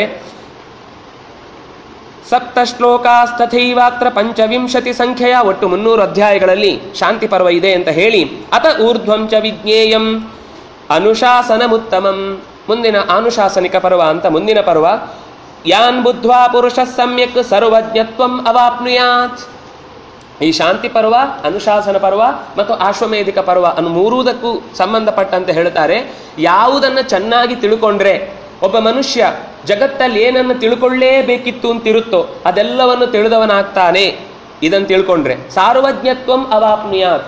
ಏನ್ ತಿಳ್ಕೊಳ್ಳೇಬೇಕು, ನಾವು ಎಲ್ಲ ತಿಳ್ಕೊಳ್ಳಿಕ್ಕಾಗುದಿಲ್ಲ. ಈ ಬಾಗಿಲಿನಲ್ಲಿ ಎಷ್ಟು ಸ್ಕ್ರೂ ಇದೆ, ಈ ಫ್ಯಾನಿಗೆ ಎಷ್ಟು ರೆಕ್ಕೆ ಇದೆ, ಇದೆಲ್ಲ ಬೇಕಾಗಿಲ್ಲ ನಮಗೆ ಜೀವನದಲ್ಲಿ. ಬೇಕಾ? ನಮ್ಮ ಲೈಫಿಗೆ, ಗೋಲಿಗೆ ಸಂಬಂಧಪಡುವಂತ ಏನೇ ತಿಳುವಳಿಕೆ ಇದ್ರೂ ಅದನ್ನ ತಿಳಿಲೇಬೇಕಾದ್ದೇನಿದೆಯೋ ಅಷ್ಟನ್ನು ಇದರಿಂದ ತಿಳ್ಕೊಳ್ಳಿಕ್ಕಾಗತ್ತೆ ಅನ್ನೋದನ್ನು ಹೇಳ್ತಾರೆ. ಮೋಕ್ಷ ಧರ್ಮಾಶ್ಚ ಕಥಿತಾಹ ವಿಚಿತ್ರಾ ಬಹು ವಿಸ್ತರಾಹ. ಅನೇಕ ಕಥೆಗಳ ಮೂಲಕ ಬಹು ವಿಸ್ತರಾಹ, ತುಂಬಾ ವಿಸ್ತಾರವಾಗಿ ಬದುಕಿನ ಸಮಸ್ಯೆಗಳಿಂದ ಬಿಡುಗಡೆ ಪಡೆಯಲಿಕ್ಕೆ ಬೇಕಾದ ಸೂತ್ರಗಳನ್ನ ಈ ಆಪದ್ಧರ್ಮ ಪರ್ವ, ಮೋಕ್ಷ ಧರ್ಮ ಪರ್ವ ಮತ್ತು ರಾಜಧರ್ಮ ಪರ್ವ ಅಂತ 3 ಪರ್ವಗಳನ್ನು ವಿಭಾಗ ಮಾಡಿ ಇದರಲ್ಲಿ ವಿವರಿಸಿದ್ದಾರೆ. ಮುಂದೆ ಆನುಶಾಸನಿಕ ಪರ್ವದಲ್ಲಿ ಯತ್ರ ಪ್ರಕೃತಿಮಾಪನ್ನಃ ಶ್ರುತ್ವಾ ಧರ್ಮ ವಿನಿಶ್ಚಯಂ ಭೀಷ್ಮಾತ್ ಭಾಗೀರಥಿ ಪುತ್ರಾತ್ ಕುರು ರಾಜೋ ಯುಧಿಷ್ಠಿರಃ. ಮುಂದಿನ ಮಾತಿನಿಂದ ಭೀಷ್ಮರು ಮತ್ತಷ್ಟು ಪ್ರಕೃತಿ ಅಂದರೆ ರಾಜನಿಗೆ ಸಂಬಂಧ 8 ಭಾಗ ಇದೆ ರಾಜನಿಗೆ ಸಂಬಂಧಪಟ್ಟಂತೆ. ಮುಂದೆ ನೋಡೋಣ ಅದೇನೇನು ಅಂತ. ನಿಜವಾಗ್ಲೂ ಪೊಲಿಟಿಕಲ್ ಸೈನ್ಸ್ ಅನ್ನೋದನ್ನ ಇವತ್ತೇನು ಓದ್ತೇವೋ ಅದು ಶುದ್ಧಾಂಗ ಇವತ್ತಿಗೆ ಸಂಬಂಧ ಪಡದೇ ಇರುವ ಸಂಗತಿ. ಅದಲ್ಲ ಅಪ್ಲೈ ಆಗೋದೇ ಇಲ್ಲ ಎಷ್ಟೋ ಸಂಗತಿ. ಆದ್ರೆ ಇಲ್ಲಿ ಭೀಷ್ಮಾಚಾರ್ಯ ಹೇಳ್ತಾರೆ ಆರ್ಥಿಕ ನೀತಿ. ಇವತ್ತು ಎಕಾನಮಿ ನಾವು ಏನು ಓದ್ತೇವೋ ನಿಜವಾಗಿ ಓದ್ಬೇಕಾದದ್ದು ನಾವು ಚಾಣಕ್ಯನದ್ದು, ಗಾಂಧೀಜಿಗಳು ಹಾಕೊಟ್ಟದ್ದು ಅವರು, ಮತ್ತೆ ಭೀಷ್ಮಾಚಾರ್ಯ ಹೇಳಿದ್ದನ್ನೇ ಚಾಣಕ್ಯ ವಿವರಿಸಿದ. ಚಾಣಕ್ಯ ಹೇಳಿದ್ದನ್ನೇ ಗಾಂಧೀಜಿ ಇನ್ನೂ ಒಂದು ಗ್ರಾಮ ಸ್ವರಾಜ್ಯ ಅಂತ ಕಲ್ಪಿಸಿಕೊಂಡು ಅದರ ಮಾತನ್ನು ಬಿಡಿಸಿದ್ರು. ಆದ್ರೆ ನಾವು ಅದನ್ನೆಲ್ಲ ತಿಪ್ಪೆಗೆಸೆದು ಯಾವುದೋ ವಿದೇಶಿಯ ಬರೆದಂತಹ ಕಾನೂನಿನ ಅಥವಾ ಆರ್ಥಿಕ ನೀತಿಗಳನ್ನು ಇಲ್ಲಿ ಅಪ್ಲೈ ಮಾಡ್ಲಿಕ್ಕೆ ಹೋಗಿ ಇನ್ನೂ ಕೂಡ ಅಭಿವೃದ್ಧಿಶೀಲ ದೇಶ ಅಲ್ಲೇ ಇದ್ದೇವೆ. ಹೊಂದುದು ಯಾವಾಗ? ಹಾಗೆ ಅಂತ ಹೇಳಿ ಪೂರ್ತಿ ದಡ್ಡತನ ಅಂತ ನನ್ನ ಅಭಿಪ್ರಾಯ ಅಲ್ಲ. ನಮ್ಮ ಹತ್ರ ಸಂಪತ್ತು ಇದ್ದೂ ಕೂಡ ನಾವು ಇನ್ನೊಬ್ರಿಗೆ ಕೈ ಚಾಚ್ಕೊಂಡು ನಿಂತಿದ್ದೇವೆ ಅಂತ ಅಷ್ಟೇ ಅಭಿಪ್ರಾಯ. ಹಾಗಾಗಿ ಈ ಭಾಗಗಳಲ್ಲಿ ತುಂಬಾ ಅಪೂರ್ವವಾದ ಸಂಗತಿಗಳನ್ನು ಹೇಳ್ತಾ ತಥಾ ಪಾತ್ರ ವಿಶೇಷಾಶ್ಚ ದಾನಾನಾಂಚ ಪರೋ ವಿಧಿ ಆಚಾರ ವಿಧಿ ಯೋಗಶ್ಚ ಸತ್ಯಶ್ಚ ಚ ಪರಾಗತಿ. ನಿತ್ಯ ನೈಮಿತ್ತಿಕ ಕರ್ಮಗಳು. ದಾನ ಅಂದ್ರೆ ಏನು, ವ್ಯಾಪಾರ ಅಂದ್ರೆ ಏನು, ವ್ಯವಹಾರ ಅಂದ್ರೆ ಏನು, ಉಪಕಾರ ಅಂದ್ರೆ ಏನು, ನಮ್ಗೇನು ಎಲ್ಲ ಆ ಕಡೆ ಈ ಕಡೆ ಒಂದೇ ತರ. ನಾವು ಇವತ್ತು ಯಾರಿಗಾದ್ರೂ ಒಬ್ಬರಿಗೆ ಕರೆದು ಊಟ ಹಾಕಿ ನಾವು ಒಂದೇನೋ ದಕ್ಷಿಣೆ ಕೊಟ್ಟು ಇವತ್ತು ನಾನು ದೊಡ್ಡ ದಾನ ಮಾಡಿದೆ ಅಂತ ಒಂದು ಭ್ರಮೆಯಲ್ಲಿ ಇರ್ತೇವೆ. ನಾವು ಊಟ ಹಾಕಿದ್ದು ಯಾಕೆ ಅಂದ್ರೆ ಅವರು ನಮ್ಮನ್ನು ಒಂದು ದಿವಸ ಕರೆದು ಊಟ ಹಾಕಿದ್ರು, ಅದಕ್ಕೆ ಅದು ದಾನ ಆಗ್ಲಿಲ್ಲ. ದಾನ ಅಂದ್ರೆ ಯಾವಾಗ್ಲೂ ಏನು ಗೊತ್ತಾ, ಯಾರು ಅಂತ ಗುರುತಿರಬಾರದು, ಮತ್ತೆ ನಮಗೆ ಮರಳಿ ಸಿಗುತ್ತೆ ಅನ್ನುವ ನಿರೀಕ್ಷೆ ಇರಬಾರ್ದು. ಎರಡನೇದ್ದು, ಮತ್ತೆ ದಾನ ನಿಜವಾಗಿ ಕೊಡಬೇಕಾದದ್ದು ಯಾರಿಗೆ ಅಂತಂದ್ರೆ ಯಾರು ಶಾಸ್ತ್ರದ ತಿಳುವಳಿಕೆಯನ್ನ ಮುಂದಿನ ಜನರೇಷನ್ನಿಗೆ ಮುಟ್ಟಿಸ್ತಾನೋ ಅವನಿಗೆ ಕೊಟ್ರೆ ದಾನ, ಉಳಿದವರಿಗೆ ಕೊಟ್ರೆ ಉಪಕಾರ. ಉಪಕಾರ ಅಂದ್ರೆ ಈಗ ನಾವು ಯಾವುದೋ ಒಂದು ಅಂಧ ಮಕ್ಕಳ ಶಾಲೆಗೆ ಹೋಗಿ ಅವರಿಗೆ ಏನೋ ಒಂದು ಅಲ್ಲಿ ಹೋಗಿ ಬರ್ತ್ಡೇ ಆಚರಣೆ ಮಾಡಿ ಅವುಗಳಿಗೆ ಸಿಹಿ ತಿನಿಸುಗಳನ್ನು ಕೊಟ್ಟು ಸಂತೋಷ ಪಡ್ತೇವೆ. ಇದು ದಾನ ಆಗುದಿಲ್ಲ, ಇದು ಉಪಕಾರ ಆಗುತ್ತೆ. ಉಪಕಾರ ಅನ್ನುವುದು ಯಾರಿಗೆ ಅಗತ್ಯ ಇದು ಅವರಿಗೆ ಕೊಡುವುದು ಉಪಕಾರ. ದಾನ ಯಾರು ಅವನಿಗೆ ನೀವು ಕೊಟ್ಟದ್ರಿಂದ ಏನಾಗಬೇಕಾಗಿಲ್ಲ, ಆದರೆ ಅವನು ತಗೊಳ್ಳಿಕ್ಕೆ ಯೋಗ್ಯ, ಹಾಗೆ ಕೊಟ್ಟರೆ ಅದು ದಾನ ಆಗುತ್ತೆ. ಇನ್ನು ವ್ಯವಹಾರ, ಕಾಕ್ಟೈಲ್ ಪಾರ್ಟಿಗಳಿರ್ತಾನೆ, ಇವನು ಅವನನ್ನು ಕರೀತಾನೆ, ಅವನ ಸಿನಿಮಾಕ್ಕೆ ಇವನು ಹೆಲ್ಪ್ ಮಾಡಲಿಕ್ಕೆ ಇವನು ಕರೀತಾನೆ. ಈ ಸಿನಿಮಾಗಳಲ್ಲಿ ಟಿ ವಿ ರೇಡಿಯೋ ಕಾರ್ಯಕ್ರಮಗಳೆಲ್ಲ ಕರೆದು ಪೇಯ್ಡ್ ಮೀಡಿಯಾದ ಕೆಲವು ಕಾರ್ಯಕ್ರಮಗಳಿರ್ತಾವಲ್ಲ, ನಮಗೆ ನಿಮ್ಮಿಂದ ಇಷ್ಟು ಲಾಭ ಸಿಗುತ್ತೆ, ಅದಕ್ಕೋಸ್ಕರ ನಾವು ನಿಮಗೆ ಇಷ್ಟು ಕಾರ್ಯಕ್ರಮವನ್ನು ಟೈಮನ್ನು ಸ್ಪೆಂಡ್ ಮಾಡ್ತೇವೆ ಟಿ ವಿಯಲ್ಲಿ ಅಂತ ಹೀಗೆ ವ್ಯವಹಾರ ಮಾಡೋದಿದೆಯಲ್ವ, ಇದು ವ್ಯಾಪಾರ ಅಂತ ಅನ್ಸುತ್ತೆ ಹೊರತು ವ್ಯವಹಾರ ಅಂತ ಅನ್ಸುತ್ತೆ. ಇಲ್ಲಿ ಸಂಬಂಧಗಳಿಗೆ ಬೆಲೆ ಇಲ್ಲ. ಆದರೆ ಮೊದಲ ಎರಡರಿಂದರಲ್ಲಿ ಸಂಬಂಧಗಳಿಗೆ ಬೆಲೆ ಇದೆ. ಮೊದಲನೇದು ಸಂಬಂಧ ನೀವು ದೊಡ್ಡವರು ಜ್ಞಾನಿಗಳು ಅಂತ, ಎರಡನೇ ಸಂಬಂಧ ನೀವು ಭಕ್ತರು ಅಂತ.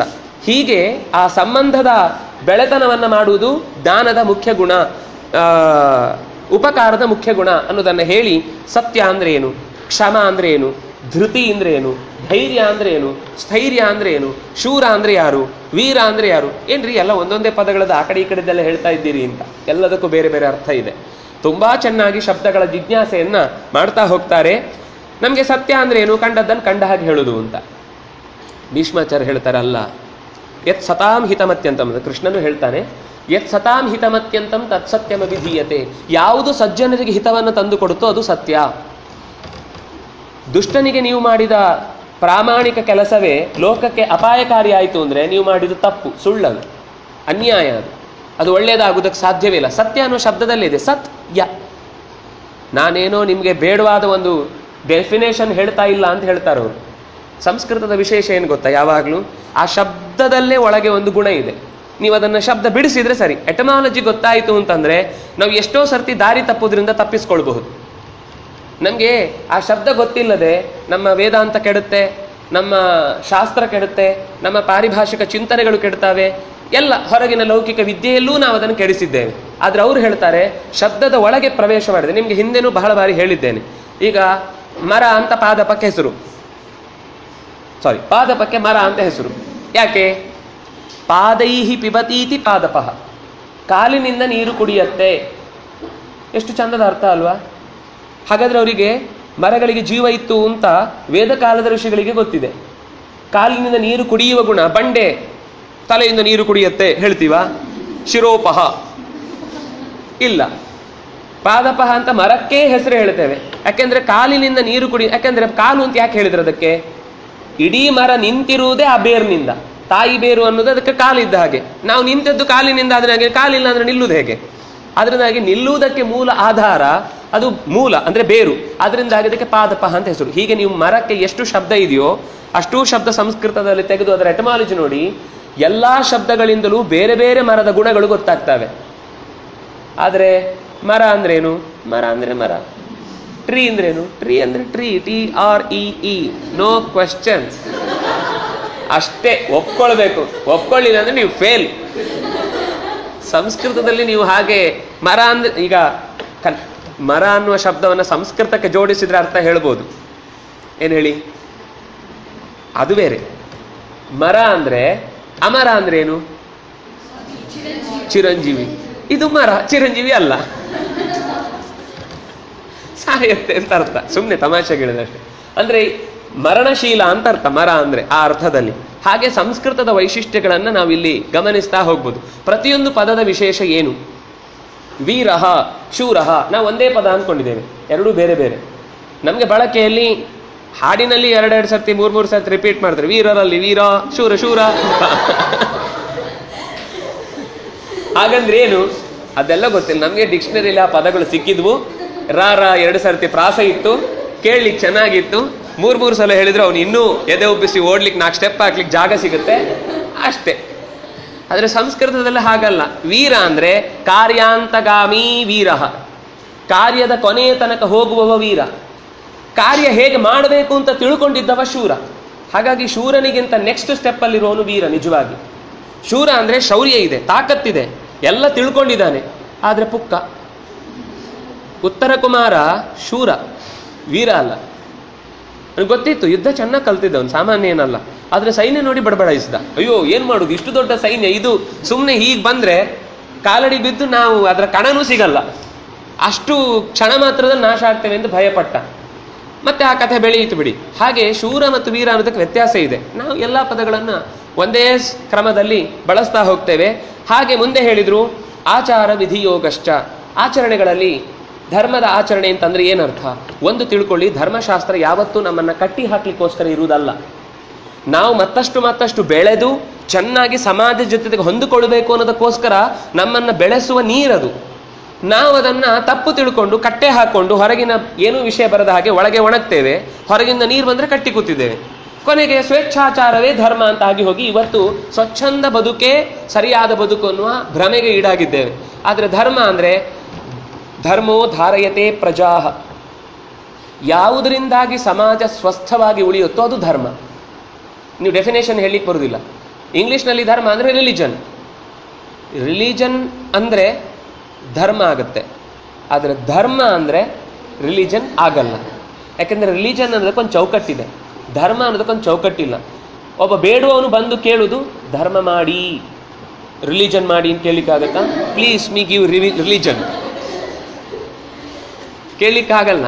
ಅದಾಗಿ ರಿಲಿಜನ್ ಅನ್ನೋದಕ್ಕೊಂದು ಚೌಕಟ್ಟಿದೆ. ಒಂದು ಧರ್ಮ ಗ್ರಂಥ, ಒಂದು ಧರ್ಮವನ್ನು ಬೋಧಿಸುವವ, ಅದನ್ನು ಅನುಸರಿಸುವ ಅನುಯಾಯಿಗಳು, ಆಮೇಲೆ ಒಂದಿಷ್ಟು ಸಂಪ್ರದಾಯ, ಅದರ ಜೊತೆಗೆ ಒಂದಿಷ್ಟು ದಡ್ರು ಜೈ ಹೋ ಹೇಳಲಿಕ್ಕೆ. ಇಷ್ಟು ಸೇರಿದ್ರೆ ರಿಲಿಜನ್ ಆಗುತ್ತೆ. ಧರ್ಮ ಅಂದ್ರೆ ಇದು ಅಲ್ವೇ ಅಲ್ಲ. ಧರ್ಮ ಅಂದ್ರೆ ಯಾವ ಮೂಲದಿಂದ ನಾವು ಇವತ್ತು ಹೇಳುವ ಸನಾತನ ಧರ್ಮ ಹುಟ್ಟಿದೆ ಹೇಳಿ? ಒಬ್ಬ ಮೂಲ ಪುರುಷ ಅಂತಿಲ್ಲ. ಎಲ್ಲಾ ರೀತಿಯಿಂದಲೂ ಯಾರು ಋಷಿಗಳು ಬಂದ್ರೋ ಅವರೆಲ್ಲರೂ ಮತ್ತೆ ಈ ಸಮಾಜವನ್ನು ತಿದ್ದುವುದಕ್ಕೆ ಏನೇ ಒಳ್ಳೆಯ ಮಾತು ಹೇಳಿದ್ರು ಅವರು ಧರ್ಮದ ಅಧಿಕಾರಿಗಳಾಗಿ ಉಳಿತಾರೆ. ಇವತ್ತಿಗೂ ಹೊಸಬ ಮತ್ತೊಬ್ಬ ಬರ್ಬೋದು ಒಳ್ಳೆಯದನ್ನು ಹೇಳಬೇಕು ಅಂತ ಮನಸ್ಸು ಮಾಡಿ. ಆಗ ಅವನಿಂದಲೂ ಧರ್ಮ ಮತ್ತೆ ಜಾಗೃತ ಆಗುತ್ತೆ. ಯದಾ ಯದಾ ಹಿ ಧರ್ಮಸ್ಯ ಗ್ಲಾನಿರ್ಭವತಿ ಭಾರತ ಅಭ್ಯುತ್ಥಾನಂ ಅಧರ್ಮಸ್ಯ ತದಾ ಆತ್ಮಾನಂ ಸೃಜಾಮಿ ಅಹಂ. ನಾನು ಮತ್ತೆ ನನ್ನ ಇನ್ನೊಂದು ಬೇರೆ ಬೇರೆ ತರದ ರೂಪಗಳಿಂದ ಈ ಭೂಮಿಯಲ್ಲಿ ಅಧರ್ಮದ ಕೋಡು ಬೆಳೆದಾಗ ಕತ್ತರಿಸುವುದಕ್ಕೋಸ್ಕರ ಬರ್ತೇನೆ ನಾನು. ಆದ್ರೆ ನಾಶ ಮಾಡುವುದಿಲ್ಲ. ಯಾಕೆಂದ್ರೆ ಧರ್ಮ ಬೆಲೆ ಗೊತ್ತಾಗುವುದೇ ಅಧರ್ಮ ಇದ್ರೆ. ಎಲ್ಲ ಒಳ್ಳೇದಾಯ್ತು ಅಂತ ಹೇಳಿದ್ರೆ ಪುನಃ ಶುರುವಾಗುತ್ತೆ ಟೆನ್ಷನ್. ಎಲ್ರಿಗೂ ಒಂದೇ ತರದ ಮನೆ, ಎಲ್ರಿಗೂ ಒಂದೇ ತರದ ಹೆಂಡತಿ, ಎಲ್ರಿಗೂ ಒಂದೇ ತನದ ಮಕ್ಕಳು, ಎಲ್ರಿಗೂ ಒಂದೇ ತನದ ನಾಯಿ, ಎಲ್ರಿಗೂ ಒಂದೇ ತನದ ತೋಟ. ನೋಡಿ ಬೋರ್ ಹೊಡೆದೋಗುತ್ತೆ. ಏನಿದು, ನಮ್ಮನೆಗೆ ಹೋಗ್ತಿದ್ವೋ ಪಕ್ಕದ ಮನೆಗೆ ಹೋಗ್ತೋ ಗೊತ್ತಾಗಲ್ಲ ಕೊನೆಗೆ. ವೆರೈಟಿ ಅನ್ನೋದು ಜಗತ್ತಿನ ಸೌಂದರ್ಯ. ನಮ್ಗಿದು ಅರ್ಥ ಆಗುದಿಲ್ಲ. Why this discrimination? ನೆಲ ಕುಟ್ಟಿ ಜಗಳ ಆಡ್ತಾ ಇರ್ತಾರೆ ಕೆಲವರು. ಎಲ್ಲ ಮೊನೆಟನ್ನು ಸಾಗಿದ್ದಿದ್ರೆ ಇವತ್ತು ನಾವು ಇಷ್ಟು ಚೆನ್ನಾಗಿ ನಗಲಿಕ್ಕೆ ಸಾಧ್ಯ ಇರ್ತಿಲ್ಲ. ಒಬ್ಬೊಬ್ಬರ ಮುಖದಲ್ಲಿ ಒಂದೊಂದು ತರದ ಆನಂದದ ನಗು. ಎಲ್ಲ ಒಂದೇ ತರದ್ರಿ. ಯಾರು ನಗ್ತಾ ಇದ್ದಾರೆ, ಯಾರು ಸುಮ್ಮನಿದ್ದಾರೆ ಗೊತ್ತಾಗ್ತಿಲ್ಲ ಅಲ್ವಾ? ಎಷ್ಟು ಚಂದ ಮನುಷ್ಯನ ಮುಖದಲ್ಲಿ. ಎಂತಹ ದರಿದ್ರನಾದ್ರೂ, ಆಹಾರ ಇಲ್ಲದೆ ಇದ್ರು ಮಗುವಿಗೆ ಒಂದು ತುತ್ತು ಅನ್ನ ಕೊಟ್ಟ ಅದು ಸಂತೋಷದಿಂದ ನಕ್ಕಾಗ ನಿಷ್ಕಲ್ಮಶವಾದ ನಗುವಿನಲ್ಲಿ ಎಷ್ಟು ಸೌಂದರ್ಯ ಇದೆ. ಈ ಸೌಂದರ್ಯ ಒಂದೇ ತರ ಇದ್ರೆ ಈಗ ಎಲ್ಲಾ ಮಂಗಗಳು ನಕ್ಕರೆ ಹೆಂಗ್ ಕಾಣುತ್ತೆ ನಮಗೆ? ಬರೀ ಬಾಯಿ ಅಗಲಿಸಿದ್ ಮಾತ್ರ ಕಾಣುತ್ತೆ. ಇದರಲ್ಲಿ ಚಿಕ್ಕಪ್ಪ ಯಾರು, ದೊಡ್ಡಪ್ಪ ಯಾರು, ಅಣ್ಣ ಯಾರು, ತಮ್ಮ ಯಾರು, ಒಂದೇ ತರ ಅಲ್ವಾ? ಈ ಜಗತ್ತಿನ ಸೌಂದರ್ಯವನ್ನು ತುಂಬಾ ಚೆನ್ನಾಗಿ ಭೀಷ್ಮಾಚಾರ್ಯರು ವಿವರಿಸಿ ಹೇಳ್ತಾರೆ.